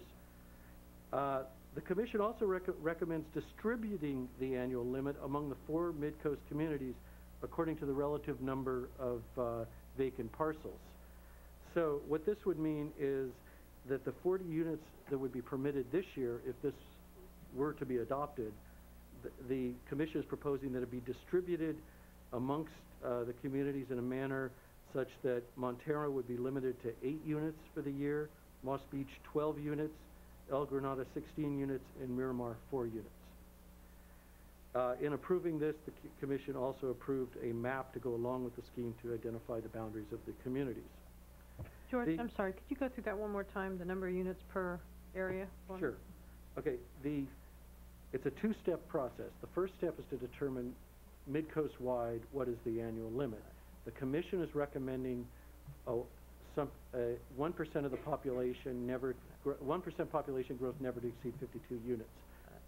At this point in time, it would be 40 units. The Commission is also recommending that 40 units, which under the current situation with 125, there's no geographic or spatial limitations. You could, anywhere within the Midcoast urban area, you can consume that 125. What the Commission is recommending is that of the 40 units that would be allowed for this year, that they be distributed and allocated to the 4 constituent communities based on the relative number of vacant parcels in each community. So that means that even if the demand was to build houses in El Granada, because that's where sewer and water is right now, El Granada, because of this formula, would only get 16 of the 40 units. And after that, El Granada would be complete till the beginning of next year. So that's the proposal, and the reason for the proposal was a concern that a desire to avoid all of the development occurring in 1 or 2 communities, just because that's the places where houses are being built this year, because that's where the utilities are in place, and more to distribute it so that there are less quality of life impacts, less construction sites, noise, drainage disruption, traffic rerouting, those type of things. Those were the concerns. Yeah, no, I caught you. I guess what I was asking for is what are those? No, you went through the numbers quickly. You said Montero 8. Oh, I'll go through. Sure, yes. Montero 8 units, Moss Beach 12 units, El Granada 16, and Miramar 4. I can show you in the packet in the staff report. There's a chart that shows the allocation per community all the way to build out. And so I could present that to you later on. I touched on this just now. The Planning Commission's intent for distributing the units is to avert a situation where most of the new construction would occur in just 1 or 2 communities, and then the impacts that have been realized in the past or perceived related to a lot of construction in one place. Far and away, this is the most controversial from my observation of all the amendments that will be before you, all the proposals.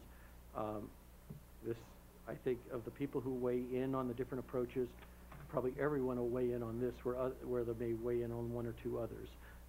So this is one that I think all members of the community seem to be interested in where it settles out, and have different recommendations, which you'll hear at the upcoming meetings. Now I'm going to turn to another item that was a major concern and led to the inception of this project, or the project taking off, and that was concern about non-conforming parcels, particularly substandard lots. Several years back, your board was receiving an inordinate number of appeals for new houses on substandard lots. The Coastal Commission has had in its actions requested that the board look into it again, and so that's the reason this became an element of the project, and it also, through the scoping sessions, it was added to the scope of study. So, the key topic here was to explore, it's kind of twofold, to explore the methods to reduce the number of non-conforming parcels, and two, to re-examine house size limits on substandard lots. And I'm going to take each of these in order. So first of all, the term non-conforming parcel means any parcel whose area is less than the zoning minimum parcel size, such as a 3,000 square foot parcel where the minimum parcel size is 5,000 square feet, which is common in the R1 S17 zoning district. Non-conforming parcels are particularly prevalent in the mid-coast, since this area was originally subdivided in the early 20th century into very small lots, average size 2,500 or 3,000 square feet. As shown on the screen, we have determined that there are almost 5,000 residential zone substandard lots, and that of these, about a third occur on vacant parcels, and about 2/3 occur on developed parcels. What that means is, for the developed parcels, people have, on their own, voluntarily, combined, merged on their own 2 substandard lots to build a decent-sized house. If they had 2,500, 2,500s, they put them together, spanned a house over it, and development proceeded with a conforming parcel. And that would be voluntary merger, and that accounts for the developed parcels. However, we still have out there about a... Yes, wait. sorry. That... How can that... I'm confused. Not every substandard lot has been merged, and there have been units built on substandard lots. Yes, I shouldn't have used the term merge. Okay, because yes, but in a legal sense, they have not been merged. They have been combined for convenience to put a house on them. That's a very good point. If the person demolished the house, it'd still have 2 substandard lots, and they're vulnerable to be sold off. Right. So they have not been merged. They've been combined to build a house on it. But also, what about those substandard parcels where somebody has, I mean, you know, they haven't put 2 lots together. They've built on a 2,500 square foot lot. Where does that fit in here? Oh, they're included. Okay, that is the a part of that is in the next bar down, because I broke out. This is the number that Mr. Maltby was asking me about. I broke out the vacant lots, and of the total number of vacant substandard lots, the ones that are in single ownership, where we expect sometime during this course towards build-out, someone will come in to build a house, and that's 271. I don't have the number right now of the number of existing houses on the single substandard lots developed. I could go back to the office and get it, but I wanted to focus on vacant because those are the ones that are most vulnerable. Right. Okay. So, but the breakdown here is we have nearly 5,000 substandard lots because that's the original subdivision pattern. Over the years, they've been combined. 2/3 of them combined, and there's houses there. Also, some, as Supervisor Gordon has mentioned, there are a less number where they weren't combined. They were in single ownership, and they came in to build a house, and that's occurred too.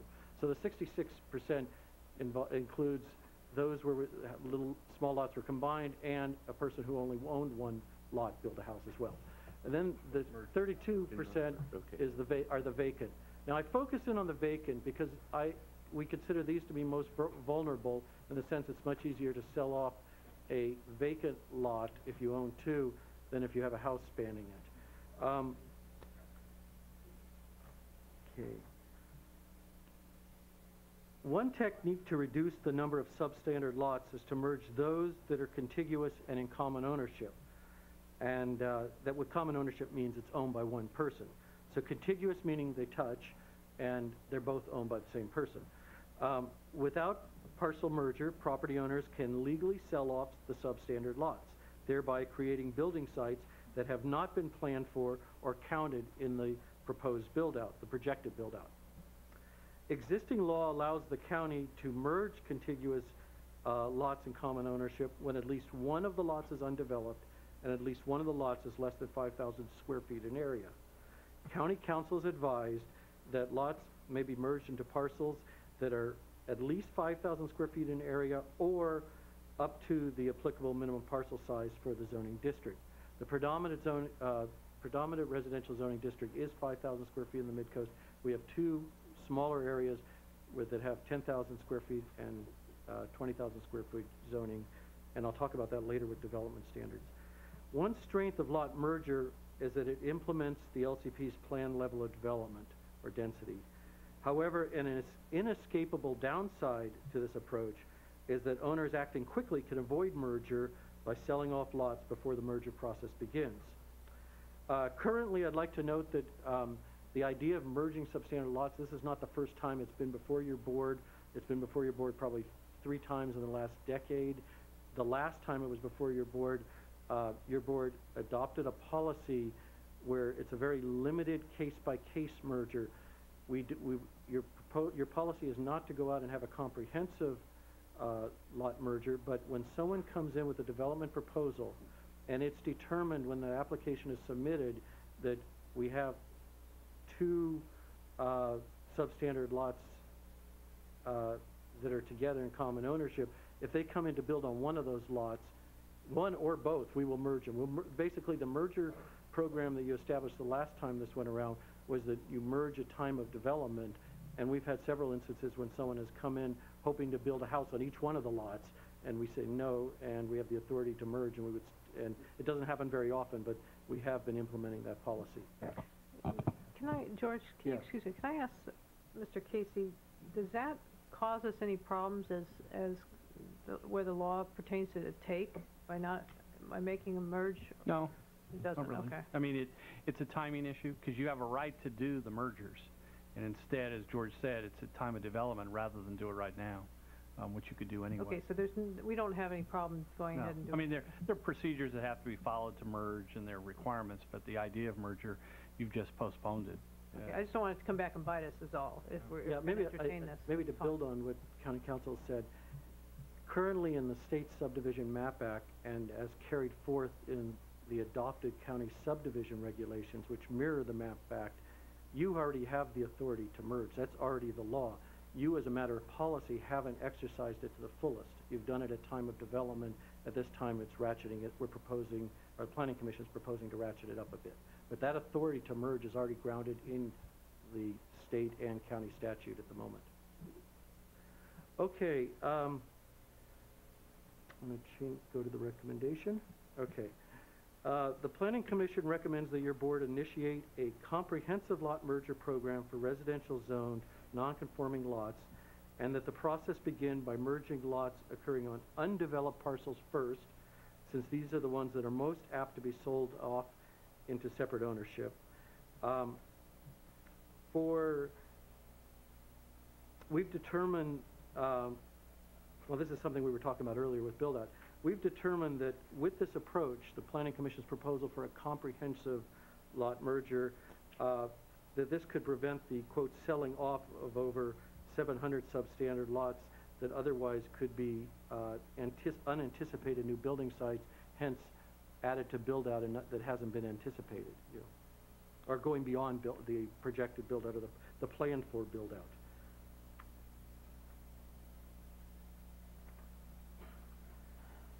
The next topic relates to those separate substandard lots that cannot be merged. This would tie in Supervisor Gordon's comment about that there are developed substandard lots that are in single ownership, and there are vacant ones out there where there are lots in the Mid-Coast that may be 25 by 100. They're only owned by one person. They've been owned by one person for a long time. There's nothing you can do with them. They have a right to build a house. The question is, how big is the house? These have been issues where these have been the appeal problems in the past, where we now have development on these lots, which Supervisor Gordon was talking about, but we also are now looking to the future and looking at different alternatives to regulating the size of the house on the small lot.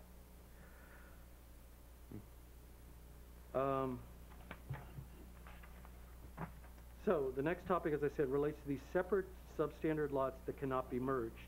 On these small single lots, the planning objective has always been to assure that house size is proportion to the parcel size. That is, that a small house is built on a small parcel. So that's always been the objective. Where we lock in at what is the appropriate size small house for the small parcel and what is proportionate to size, that's where there's disagreement. The issue of limiting house size on substandard lots was addressed by your board several years ago. It was, I think, 2001, 2002. And after the work of a Mid-Coast task force that was chaired by Supervisor Gordon, specifically the existing floor area limit, which was a product of that process in 2002, it limits houses on non-conforming parcels to 0.48 times parcel area. So what I'm trying to say is the existing house size limit for non-conforming parcels was last established in 2001, 2002, after a 6 to 9 month effort starting with a Mid-Coast task force that Supervisor Gordon chaired and went through the Mid-Coast Council, Planning Commission, your board. The outcome of that process was establishing a floor area ratio of 0.48 times the parcel size, and that would determine your house size. And it was it had a disincentive built, put it this way, it provided for a smaller resulting house than if you had a conforming parcel.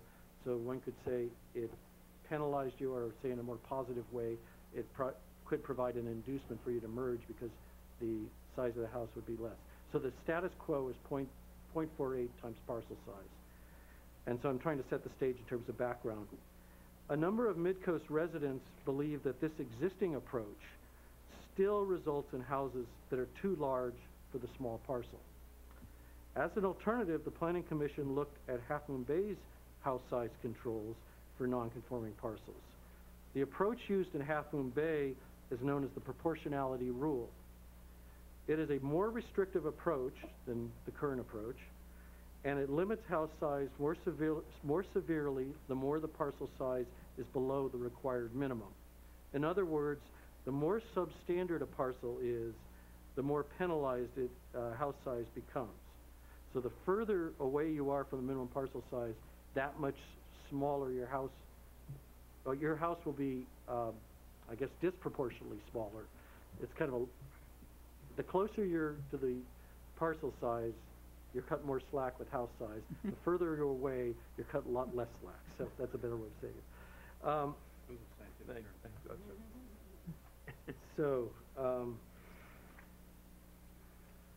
George, can I ask you a question? And this is obviously a little bit new to me, but do you know what the smallest lot size of some of these non-conforming lots are? And the reason I ask that, on this proportionality rule, you know, if a lot's fairly small, you know, are you going to build a 200 square foot home? And I think what you're saying is that's to encourage you to merge, but I'm talking about the ones that don't have the ability to merge. That plays right into the projector on the screen. I'll go over that. Rarely do we have a house that's smaller. I know I'm a shill. I'm sorry. Well, thank you. Rarely do we have a parcel size smaller than 2,500 square feet. So I use that as the absolute smallest. You can see, if you remember, I had indicated that the product of the last go-around in 2001 or 2002 was 0.48 times parcel size. That would result on a 2,500 square foot parcel at a house that's 1,200 square feet without a covered parking requirement. You'd have to park in the driveway. What is being proposed, which is the proportionality rule, and the calculation there is you multiply 2,500 times the normal FAR, which is 0.53, and then because it's 50%, this is where it gets way out of whack, because 2,500 is 50% of 5,000, you take another 50% off of it. Sure. And that's how you get to very low, 663 square feet. However, what's built in, and this one we borrowed from Half Moon Bay, is because the parcel size is that much lower than the required parcel size, a 200 square foot, free 200 square feet is given for a garage. Should you have a 2,000 square foot lot, would it be buildable, and how would this address it? Should you have a 2,000 square foot lot, I think we would determine case by case if it's buildable. I think we just look at the law. If it's a subdivided lot, we'd say yes, it's buildable without further looking at it. 2,000 square foot lot would give you, with our current regulations, 0.48 would be 11,000, something like that. So it's buildable, yes. You'd probably be requesting a variance for setbacks.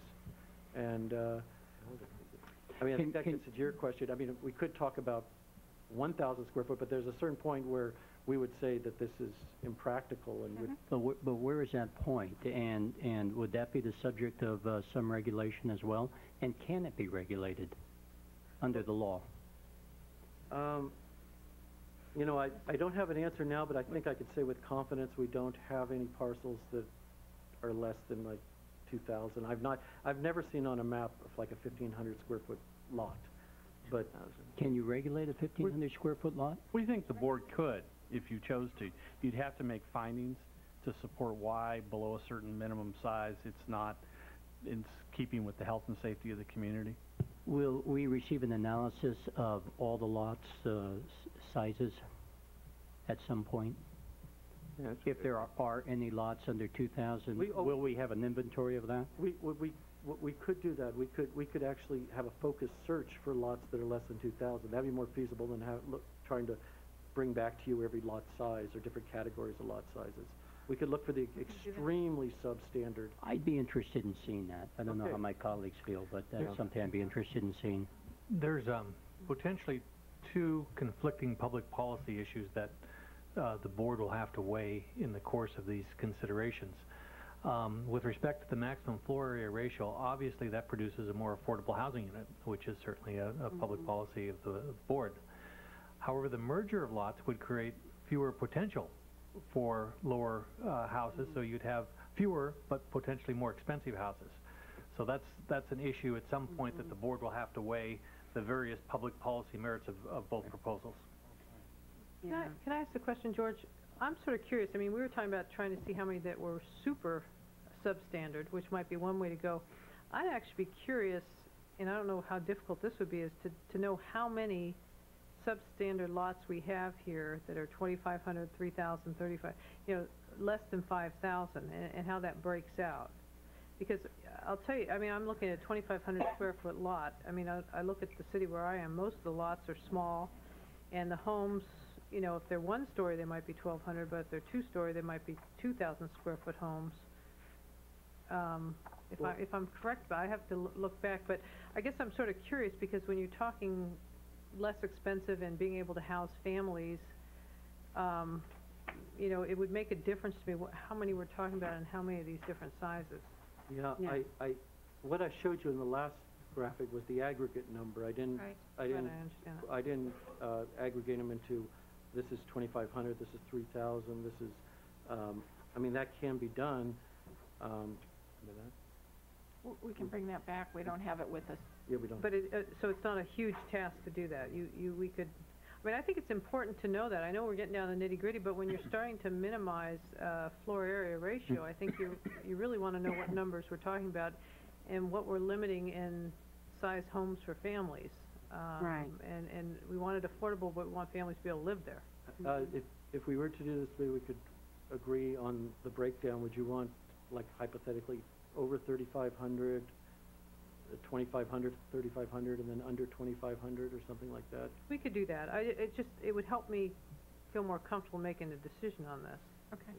Because we have a maximum floor area here, and it would be interesting to know what our minimum floor area would be. Okay. So we know what the minimum size house we're talking about, floor plan. Right. We'll look at That's that. habitable. Bring it back. Right.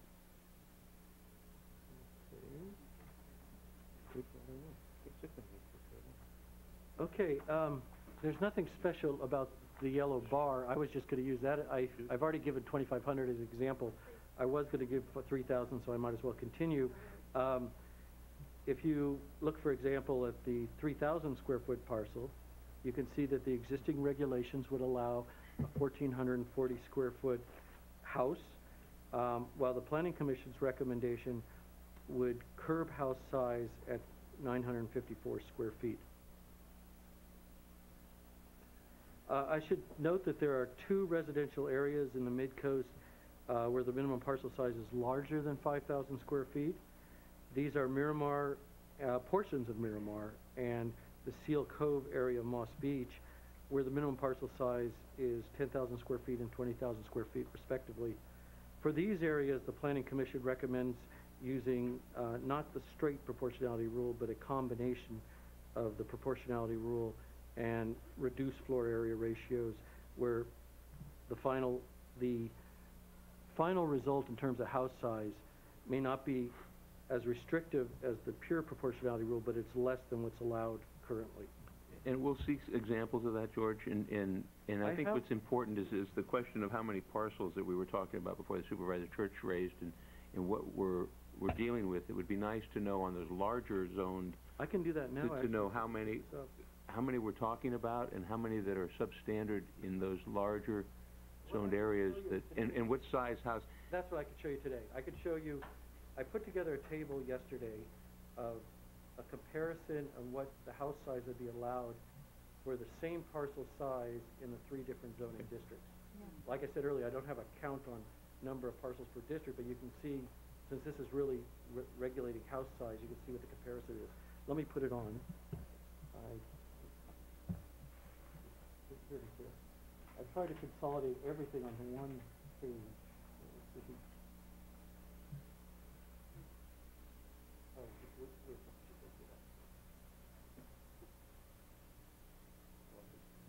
Perfect. Oh, there we go. Okay. And then I'll just focus and I'll just set. Good.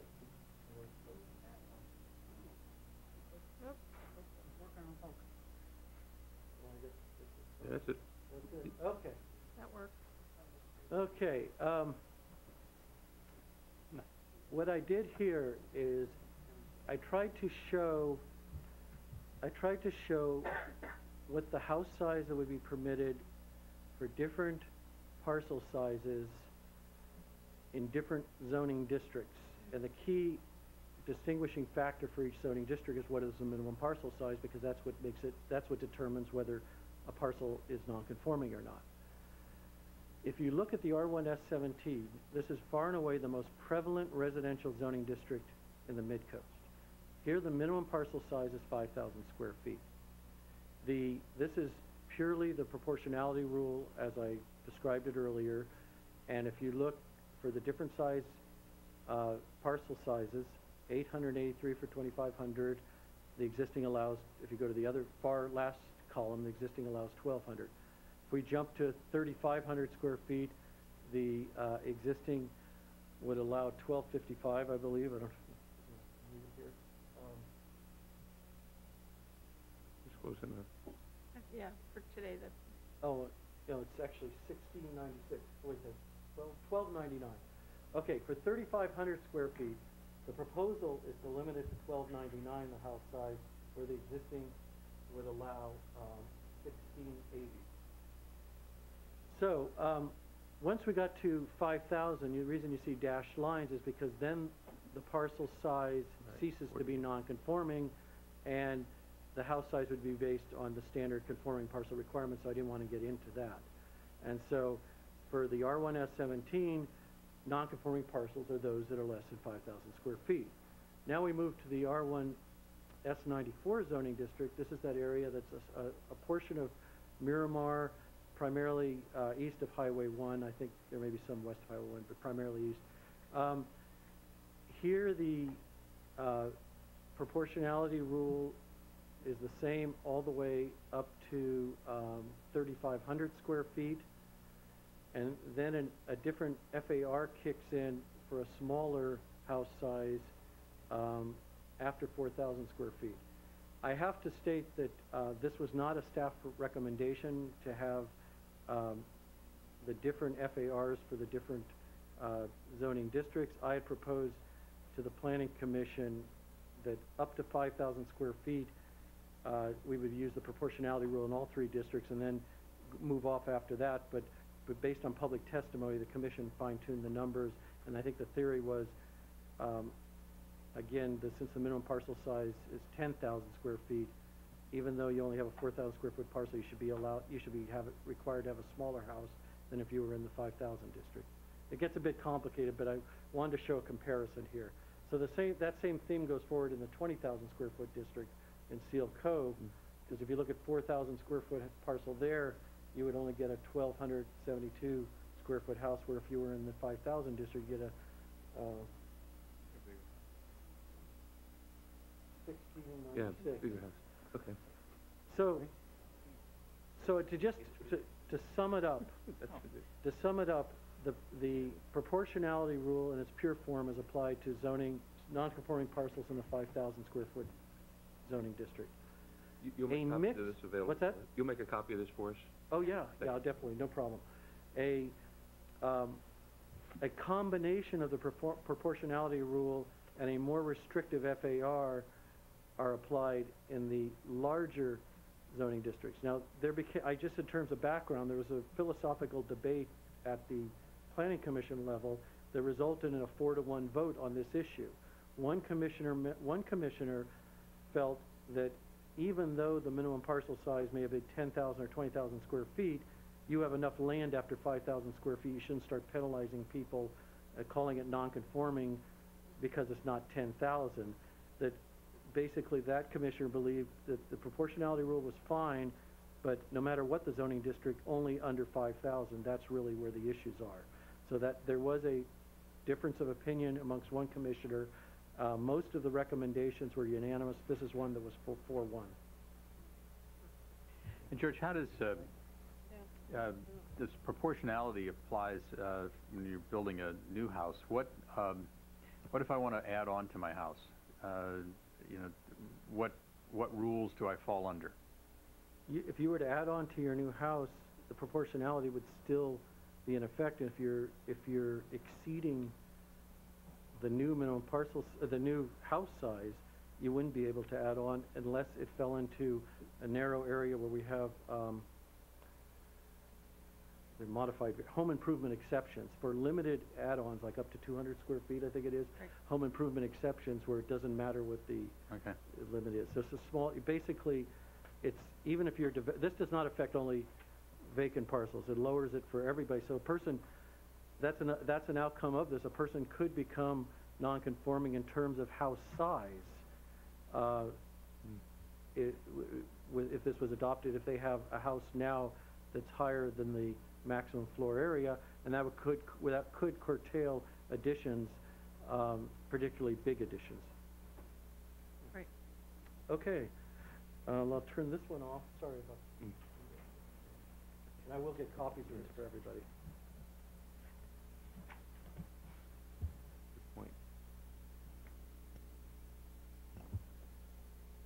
Okay, whole different topic now. Now I'm going to talk about several topics that what they have in common is they relate to residential uses, regulating residential uses in a non-residential zoning district. That means that the chief permitted uses or the chief objective of these zoning districts is not residential. They do allow some form of residential, but there's some other purpose or intent for that district. And I'm going to go through these one by one. I'm going to start off with the C1 district. The C1 district is the neighborhood commercial district. It's intended for local retail businesses. And there are approximately, I think there are 5 little nodes or clusters, 5 or 6 clusters of C1 commercial areas, basically bordering Highway 1 in each of the communities to provide local goods and services, day-to-day retail type uses. And in the C1 district,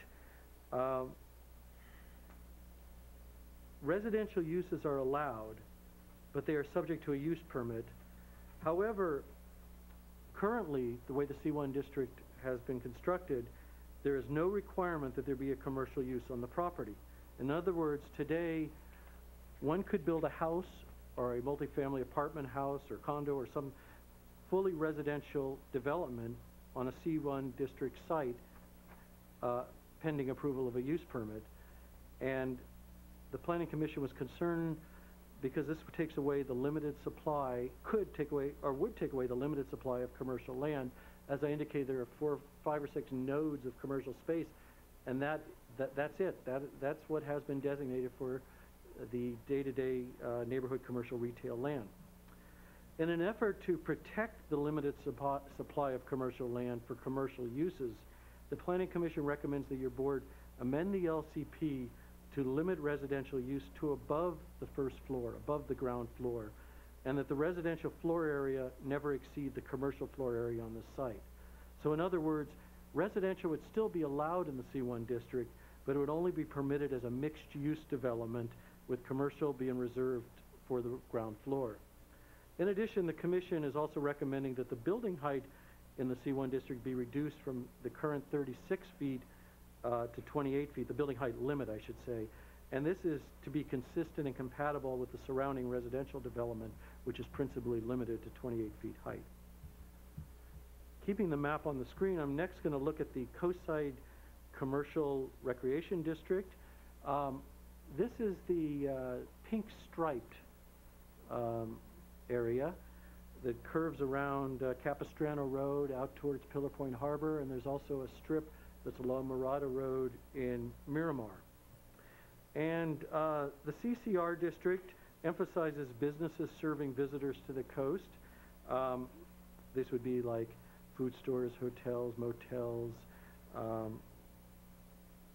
shops for tourists, things like that. The CCR zoned areas, I've gone over where they're located and their coloring. Currently, the CCR district already restricts residential to mixed-use development, with commercial being reserved for the ground floor. And as such, this was actually used as the model, and the Planning Commission is recommending no change. Basically, the Commission believes that the county's been doing it right in the CCR district, and it's time for the C1 to catch up. Next, we're going to look at the waterfront district.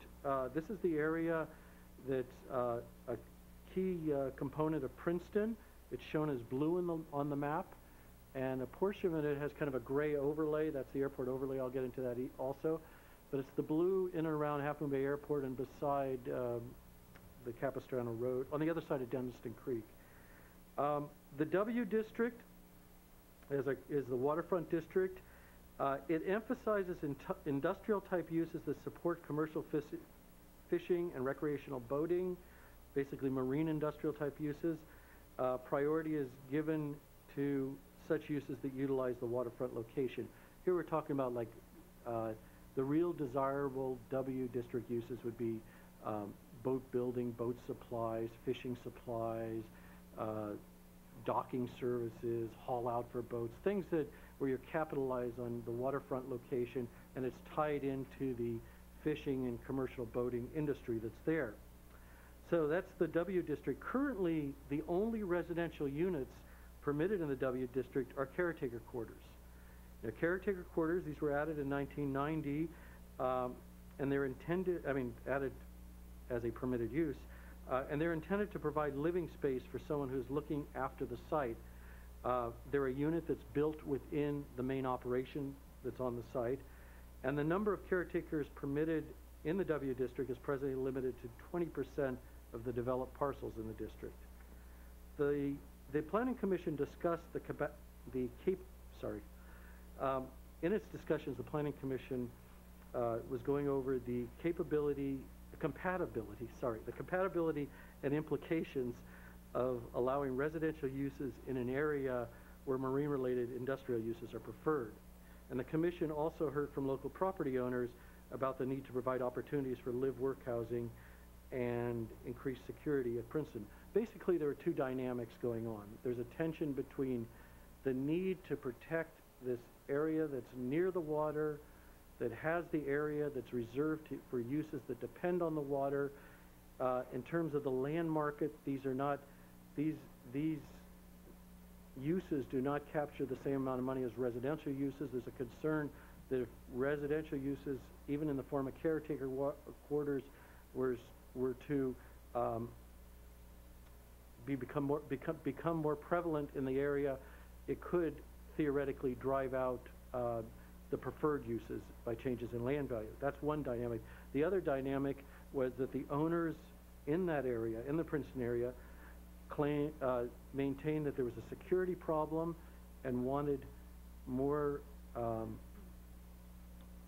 caretakers, or as they use the term, eyes on the street, security people to live on site, and also they said the people in Princeton wanted to encourage live-work operations where a person could live and work, and espoused how this helps the transportation and congestion problem. So the Planning Commission was wrestling with two somewhat conflicting objectives. The Commission looked at several alternatives. The first was to maintain the status quo, that is to continue to limit the number of caretaker quarters to 20% of the developed parcels. The second alternative was to increase the limit on caretaker quarters to something above 20%, but not exceeding 35% of the developed parcels, a marginal increase. And then the third alternative was to establish no limit on the number of caretaker quarters. This was what was being promoted by majority of the landowners in Princeton, and that would mean to theoretically eliminate the limit, and theoretically a caretaker quarter or residential unit could occur on every parcel. And finally, the fourth amendment would be the opposite, and that would, the fourth alternative would be the opposite, and that would be to prohibit new caretaker quarters. That means to eliminate them as a permitted use. In the final analysis, the Planning Commission recommends that your board increase the number of caretaker quarters permitted in the W District by about 1/3. That is 20% to 27. That is from 20% to 27% of the developed parcels. So basically, the Commission, their final recommendation, after going over all the issues, was to lift the limit on the number of caretaker quarters from 20% of the number of developed parcels to 27.5% of the number of developed parcels. We estimate that this change could result in an increase of 12 additional units at build-out. This would be from approximately 33 caretaker quarters to 45, based on our calculations. Next, we'll look at the COSC district. This is the Coastside Open Space Conservation District. Yeah. Just one second. When you talk about, again, this would mean potentially 12 units at build-out. Would these numbers still go against the gross number? This all fits under that. If you were to limit the 1% growth overall, would those 12 units you're talking about in this district be part of that, the gross number? The number, I haven't adjusted. The number that was indicated in the build-out calculations was the existing 20%. I haven't increased it to account for the extra 12 units that the Planning Commission is recommending. I would wait to the end of this process. If your board embraces that number, then I would increase. I guess the best thing to say is I would retool the build-out numbers to reflect your board's action when this process is done. At this point, you haven't done that. I haven't done that. Now, that appears in conflict, but it is true that I have done it for the merging because the numbers were so big, where I was assuming that the merging would go forward, and I'll take that out if it isn't. But in this case, the Planning Commission at the last hour came up with the 27.5%, and I was going to wait to the end of this process to adjust that number. But ultimately, whatever numbers approved here would count in the annual. Yes, but is our right suggestion. That's a good point. Not, oh, I'm sorry, not the annual. You mean the total build-out figure? Total. I'm sorry. You're correct. The annual doesn't account everything. So to bring it all together is whatever your board's final action and whatever your board's package of amendments, if there are amendments, to the Coastal Commission, the build-out numbers to accommodate that would reconcile. I would have it so it reconciled. Okay. Would it be possible to call for a 2-minute break to get some water? I'll get Thank you. you. George. Good idea. I want to do the same thing. Perfect. Give me the-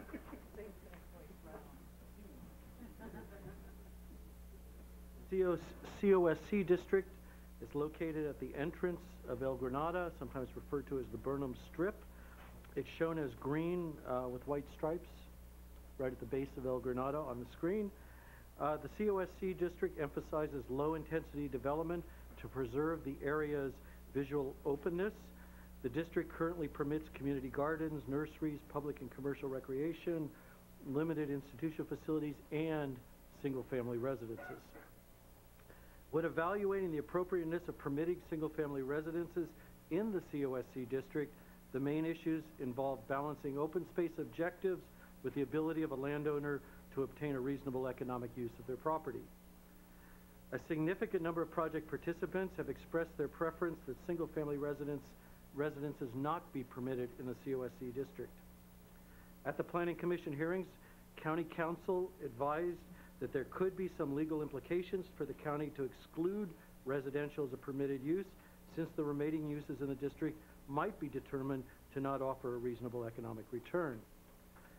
In weighing the issues, the Planning Commission has recommended that your board amend the LCP to prohibit single-family residences in the COSC district. As such, the remaining use opportunities in the district are agricultural uses, including truck farming and community gardens, public recreation facilities, including parks and playfields, commercial recreation facilities, including stables, golf courses, campgrounds, sports clubs and swimming pools, and institutional facilities, including community centers and interpretive centers. The next topic relates to increasing commercial and employment opportunities in the Mid-Coast. Since the Mid-Coast is primarily a residential community, increased local commerce and job creation could reduce traffic congestion and generate local tax revenue. Through this project, we've identified the waterfront district at Princeton, which is shown in the lower area, the lower orange area, and 2 sites at Half Moon Bay Airport as potential areas for local job growth, and have proposed adding office and retail businesses as permitted uses in these areas. However, the Planning Commission recommends a different approach. The Planning Commission recommends that your board postpone considering use changes at Princeton at the airport until the Half Moon Bay Airport Master Plan is complete and the Airport Land Use Commission, ALUC, has determined whether any aircraft safety protection zones need to be revised. In other words, the Planning Commission believes that it is more prudent to wait until the airport safety zones have been reevaluated before increasing land use opportunities in the area. And it is our understanding that the Airport Master Plan project will be completed in the next 2 years. So basically, through the workshop process, working with the community, we prepared a proposal that called for limited commercial and office uses in the W district of the lower area in orange and 2 sites of the airport that are not needed for airport use. Rather than get into the wisdom of those selections, the Planning Commission is recommending that you postpone consideration of changes in uses until the Half Moon Bay Airport Master Plan is complete and there's a reassessment of what the aircraft safety zones are. The intent was not to put new or intense development where what tomorrow may become a safety zone. George, can I ask a question? Who's responsible for the airport master plan? Is it actually the airport itself, or is it Half Moon Bay, or is it us? It's the Department of Public Works, I think. It's the Department of Public Works that oversees the 2 community airports. The safety zone, once the master plan has been approved, and I think it's approved by the board, as to the future growth of the airport and the future use of the airport, like the certain parameters related to that, then the Airport Land Use Commission, which is a county-wide body through CCAG, would then recalculate or reevaluate the protection zones and determine if there has to be changes in delineation based on more current state guidelines that may have been used in the past. And all this, I think, gets down to what the usable length of the runway will be affecting. It has kind of multiplier effect on what the safety zones are. Thank you. Okay.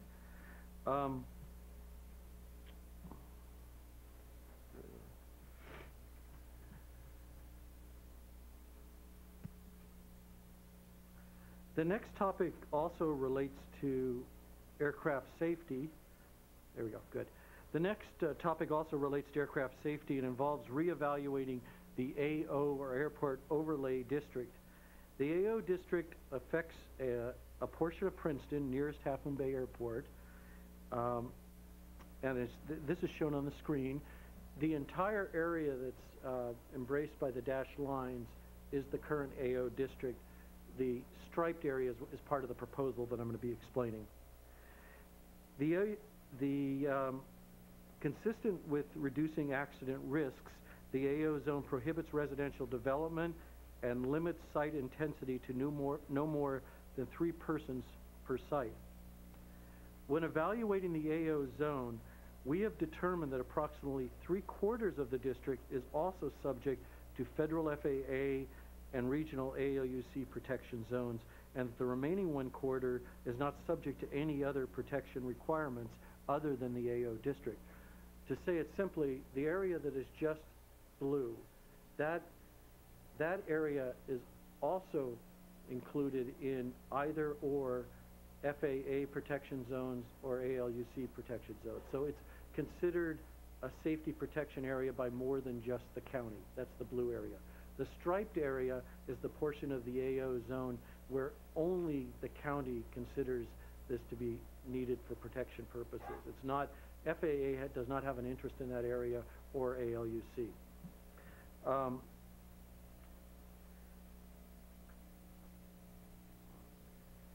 The Planning Commission considered, with this information, the Planning Commission considered 3 alternatives for the AO zone. The first alternative was to keep the status quo, meaning to maintain the greater configuration of the AO zone and the use limitations of no residential and no more than 3 persons per parcel. The second alternative was to reduce the size of the AO zone by about 1/4 to eliminate, basically to eliminate the striped area, since that does not overlap with federal and regional airport safety regulations. And then if it was eliminated, then it wouldn't have the constraints or the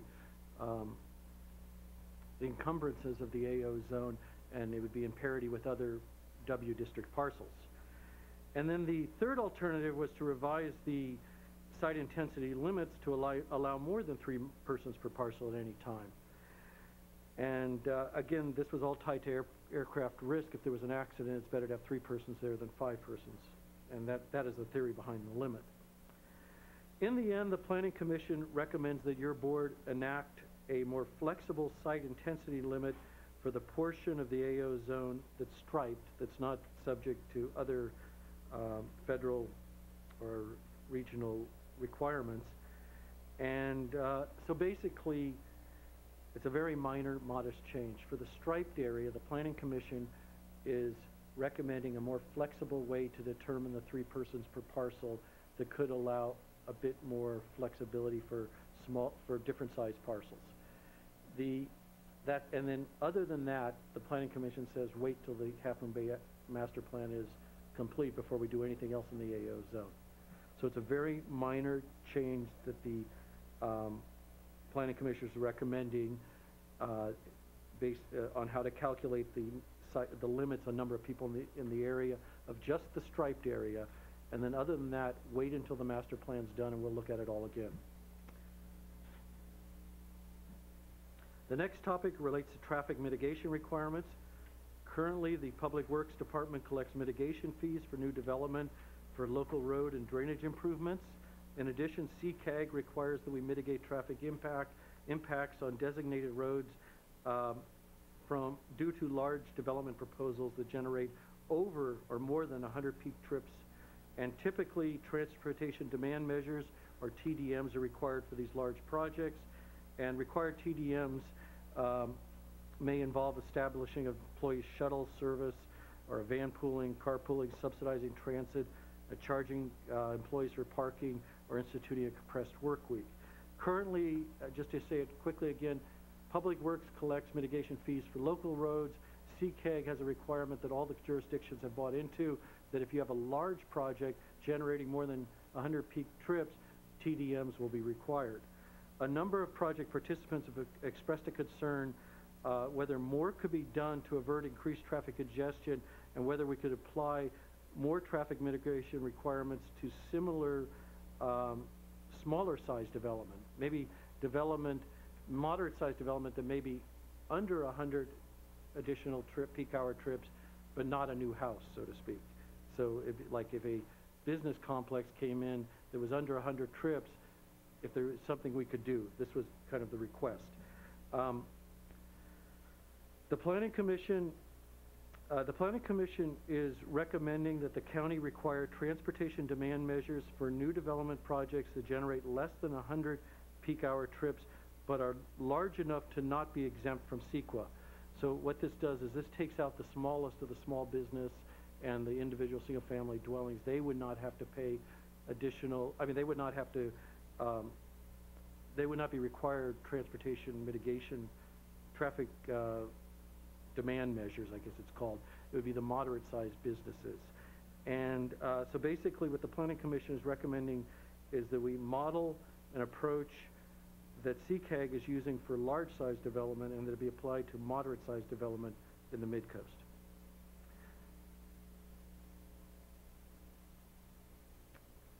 Okay, the map that I show on the screen that has little pieces of color, this relates to the next topic, which affects the more open, semi-rural areas that surround the developed portions of the Mid-Coast. These areas, shown in various forms of green and yellow on the map, are intended for very low-intensity development, low-density development. And although the zoning that affects the areas that are shown on the map emphasizes resource protection and that the subdivision potential in these areas is very low, the Planning Commission believes that more could be done to improve community compatibility. Specifically, the Planning Commission recommends that your board amend the LCP to prohibit timber harvesting, surface mining, oil and gas exploration, and solid waste facilities in these areas that were shown on the last map, and all of these are currently permitted in these areas of the Mid-Coast. In addition, the Commission recommends reducing the height for single-family residences only, not barns, located in these areas from 36 feet to 28 feet, and also the Commission recommends that a floor area limit be enacted similar to or the same as what's applied in residential areas, and that these areas also be subject to design review. So basically, in these quasi-rural areas that surround the more dense or developed Mid-Coast, if you're building a house, you will have housing requirements much like if you were in an R1 zone in terms of house size, house height, and design review. And then the only other additional thing, the additional proposal, is to eliminate, just for the Mid-Coast areas, not for the full coastal zone, eliminate what are considered these incompatible to an urban area uses, which would be oil exploration, solid waste facilities, surface mining, and the lot that I just went over. George, what's the parcel size, the average, I mean, in this area? Let's go back up here. Is that? There we are. I'm going to focus, there's a mix. I have it in the report, I have the numbers.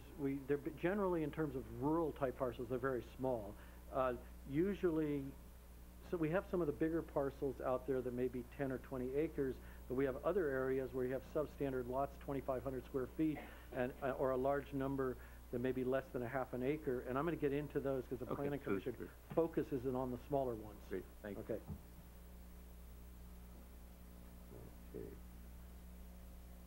Okay, I'm going to take you back. Let's just do it right here. Okay, if you look up at the upper right corner, the large yellow area, that's what's known as the rural residential area. I'm going to focus in on that next. Here it is again.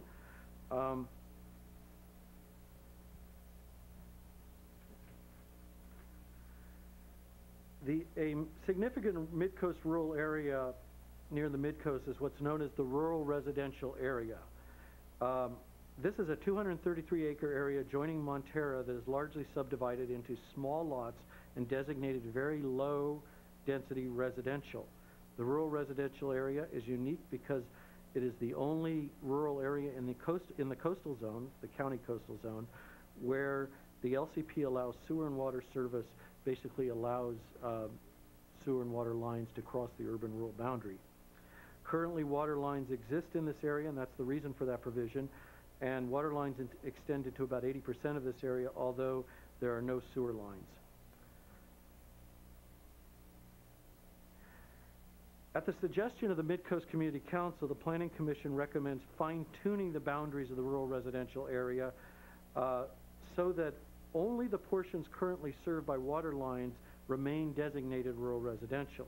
What this means is that those areas that are not currently served by water lines be redesignated from rural residential to the standard rural designation, such as you would find outside Pescadero or a mile away from here.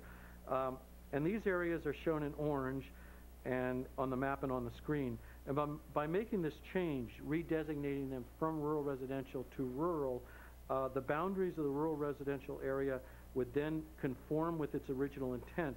That is, it would respect the location of existing utilities here. And with this, so basically, this area was created as an exception area because there was a recognition water lines already went out there. The coastal, originally we were going to carry this in, I want to say originally back in 1979 or 80. The proposal then was to make this an urban area. The Coastal Commission said no, it's going to be rural, but we'll create a hybrid, a unique rural area where we will allow utilities to come in because they're already there. This fine-tuning exercise is assuring that the boundaries of this special area are actually where the utilities are, not include extra areas like these orange areas where there are no utilities. And the implication of this, and this is what most people will be concerned about, is that with this change, LCP policy would then preclude further extension of water and sewer lines into the area that are shown in orange. So basically, if you're in the purple line, water and sewer lines could go in. The purpose of that, again, was a recognition there were already water lines there.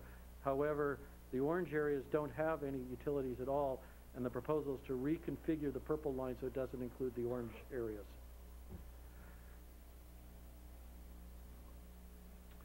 Okay, the next topic involves a proposal to merge small parcels that are contiguous and in common ownership and located in two areas in the rural mid-coast as shown on the screen.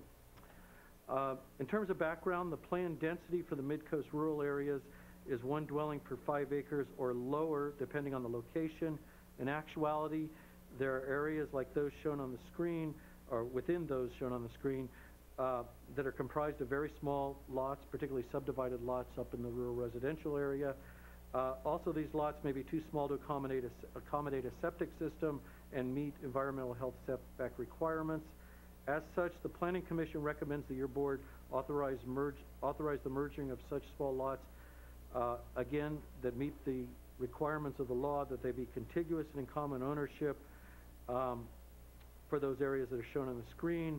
And the goal is to combine applicable lots up to 5 acres if there is that much land in common ownership.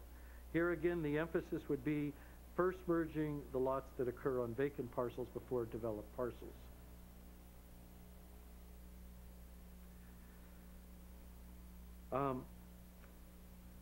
Prior to the Highway, I'm going to talk about the Devil's Slide bypass. Prior to the Highway 1 tunnel proposal, Caltrans purchased a corridor of land crossing the mid-coast up to Pacifica for a new roadway alignment that would bypass the landslide-prone Devil's Slide. And the full bypass corridor is shown on the screen. Recently, Caltrans conveyed the bypass land north of Montara to state parks, or it's in the process of doing so. And for some years post, the Peninsula Open Space Trust has owned the southern reach of the bypass across from Half Moon Bay Airport. The remaining portion, still owned by Caltrans, crosses the mid-coast primarily through the backside of Moss Beach and Montara, as you'll see in detail, are in a blow-up next. There we go. So now what we're looking at is land that's still owned by Caltrans and that is in the mid-coast. And this was, again, part of this greater scheme or plan to have a bypass alignment. And back in the late 70s, this was the primary intent of Caltrans at the time.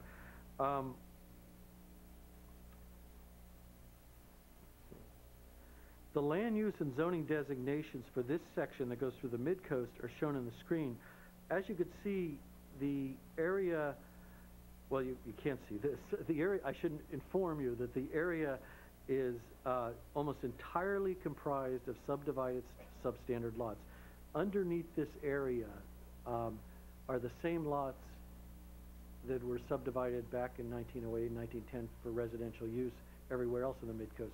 What happened was Caltrans bought this corridor, and if you look at maps, you don't see the underlying lots, but they're still there. They've never been, there's never been a reversion to acreage. And so what you will see is that within this stretch, the segment of Caltrans owned Devil's Slide bypass, there are 3 areas that are currently designated residential, and 2 of these areas, these would be the mustard colored areas. These are areas that are zoned R1 F17. That's where 5,000 square feet is the minimum parcel size. So 2 areas in the bypass, which are just open land right now, underlined by little lots, are currently zoned R1 S17, where the minimum parcel size is 5,000 square feet. Caltrans owns the land and has not indicated what it's going to do with it yet. This leads to the Planning Commission's consideration of this. The Planning Commission's objective is to protect the bypass property for very low-intensity recreational uses. As such, the Commission recommends that your board redesignate the 3 existing residential designated areas from the residential designation to open space, and that these properties be rezoned from the corresponding residential type zoning to COSC, Community Open Space Conservation. If you'll recall in my earlier discussion, that was the area in front of El Granada with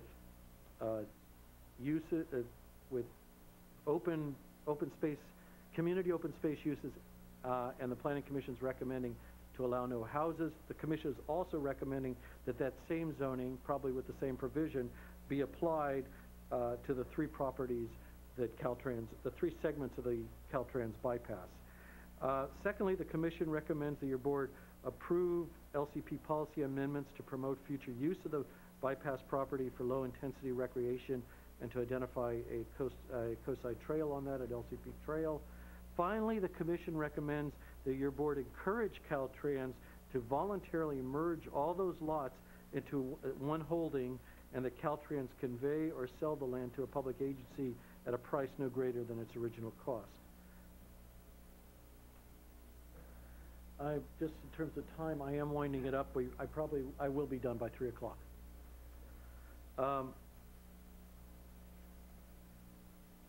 The next topic also relates to Caltrans and involves Highway 1 pedestrian improvements.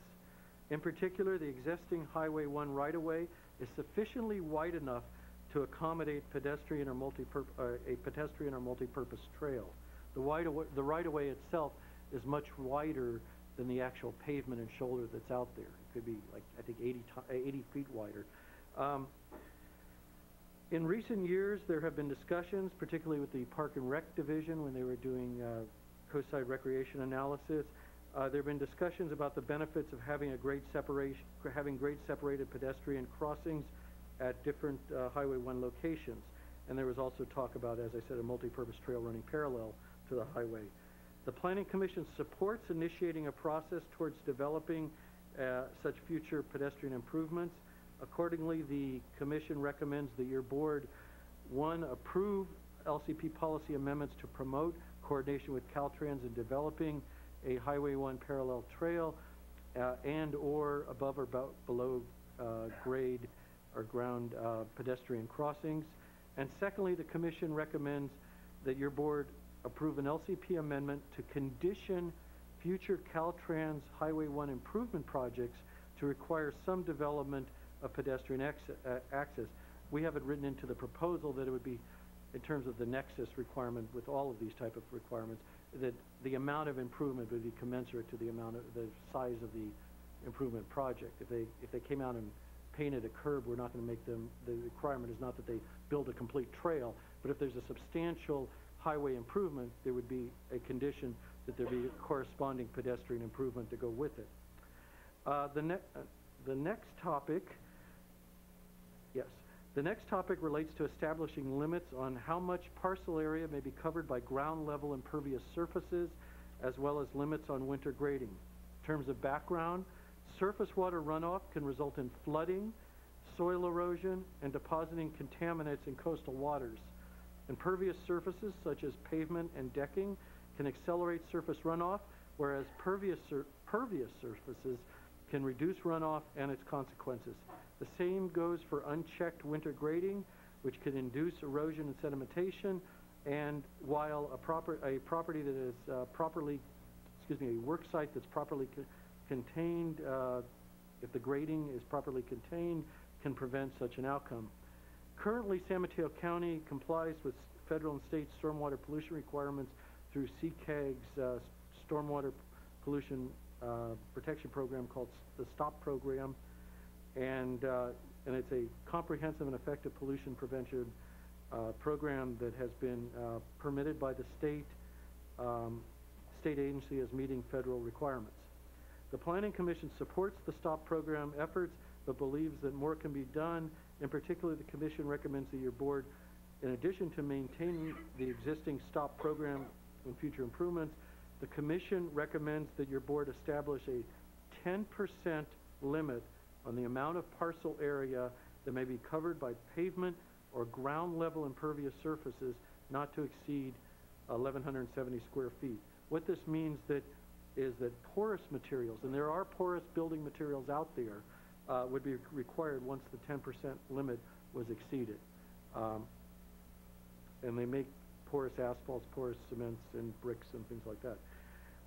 In addition, the Commission recommends to allow an exception in special circumstances, providing that the development is designed and engineered such that the runoff does not exceed the equivalent of the 10% parcel size limit. So basically,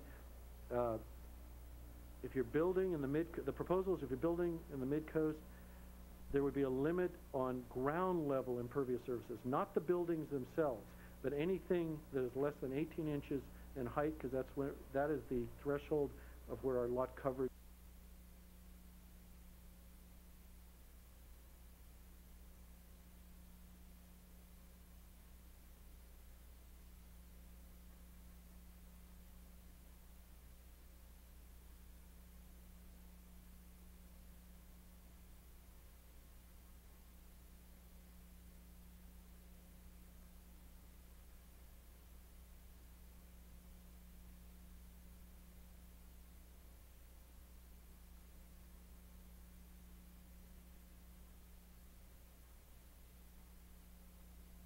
Okay, I'm winding up with 5 minutes left.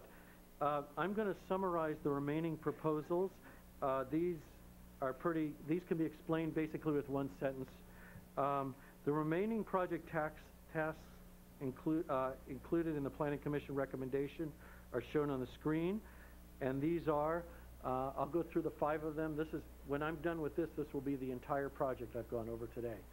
And the stragglers here are to revise LCP policy to support and facilitate the State Coastal Conservancy's efforts to delineate and coordinate development of the coastal trail. We've developed policy that does support and facilitate that.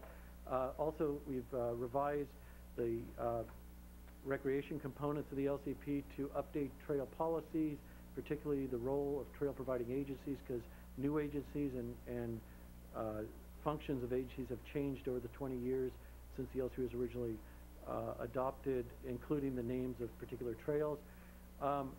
Also, the Planning Commission is requesting your board direct staff to complete tasks that are assigned to the county by the LCP. The county, we have combed the LCP, and there are certain policies that were certified by the Coastal Commission that say that the county needs to do this, like monitor or issue this when this occurs or whatever. And the purpose of this task was to see how well we've been doing it. We found that we have been doing we've done far and away most of what is required. There are about 4 or 5 tasks that are partially complete. I'm highlighting 2 of them. One is that we need to continue to record notice of violations for illegal parcels when we find out about that, and that we need to reestablish the Coastal Access and Acquisition and Development Fund, which was diverted to Parks and Rec at one time and never re-established. Then, as with any update effort, we have one task was to second to last task is to revise LCP policies to correct errors, resolve conflicts, and clarify ambiguous provisions. We, working with the community, have made those changes. And finally, adopt a glossary for the design review standards. So, in summary, I want to kind of tie it all together with this last graphic. And it came about because I was thinking to myself, if someone was to ask me what are the main implications of the Planning Commission recommendation, when I was thinking of an answer, the three changes, the key changes came to mind. So I decided to put a little graphic together, a table of what I see as the three most significant in terms of degree of change proposals by the Planning Commission. So basically, this chart kind of explains if you do something and if you don't do something, what happens. So about an hour ago, we were talking about the annual limit on new housing in the Mid-Coast. If you remember, I went through several alternatives. The alternative that is being proposed by the Planning Commission would set up a process where build-out would not occur for 69 years. If no change occurs and we continue with the 125, build-out could occur in 19 years. These are the assumption that the number of houses permitted actually are applied for. So that's with the change, without the change. Merging urban substandard lots, more than 700 unplanned building sites could be added as unplanned, unanticipated additions that go over build-out. This would be from the selling off of vacant substandard lots. With the merging proposal for merging, we would prevent these greater than 7,000 unplanned building sites. So we maintain the potential without doing anything. We can prevent that potential by doing something. And house size and non-conforming parcels, I should say not by doing something, by doing the Planning Commission recommendation. As you've seen through my presentation, there's always a range of alternatives. For this chart, I'm locking in on the Planning Commission recommendation. New house size on non-conforming parcels, with the change proposed by the Planning Commission, the limit would be a 954 square foot house on a 3,000 square foot parcel, and without the change, we would revert back to the current FAR that was developed in 2001, which would be a 1,440 square foot house on a 3,000 square foot parcel. So I see these the key implication of the major changes. I've got about 3 more sentences and I'm done. Before closing, I'd like to note that the project also includes 3 significant topics that are not currently before you. So this is the lion's share of the project. There's 3 topics. One is obvious, it's already been here, and that's this transmittal to your board does not include the updated Mid-Coast Design Review Standards. These we brought to your board in April of 2004, and they're currently before the Coastal Commission. Now the other 2. The proposal also does not include updated changes to LCP sensitive habitats and wetlands definitions, policies, and maps. This is a significant component of the project that has been dropped out of the package for further study. The Planning Commission postponed consideration of these changes at the request of staff in order to provide more time for additional staff analysis. These are very complicated issues with highly technical terms and competing views by different agencies on the definitions of wetlands and sensitive habitats and how to map them. So we needed additional staff analysis plus additional public input and further coordination with Coastal Commission staff, which was requested by the Coastal Commission staff. So for those reasons, we anticipate going back to the Planning Commission later this spring with the sensitive habitats and wetlands amendments that are part of this project, and then subsequently coming to your board with the last part of this effort. And with that said, I'll close with the map of the project area, and that will conclude my overview. And can you tell us all the information that's online? Is the staff report and the recommendations are online? They can be. We can put it online. Okay. Great. George, on behalf of the board, I want to thank you for a thorough 2-hour presentation.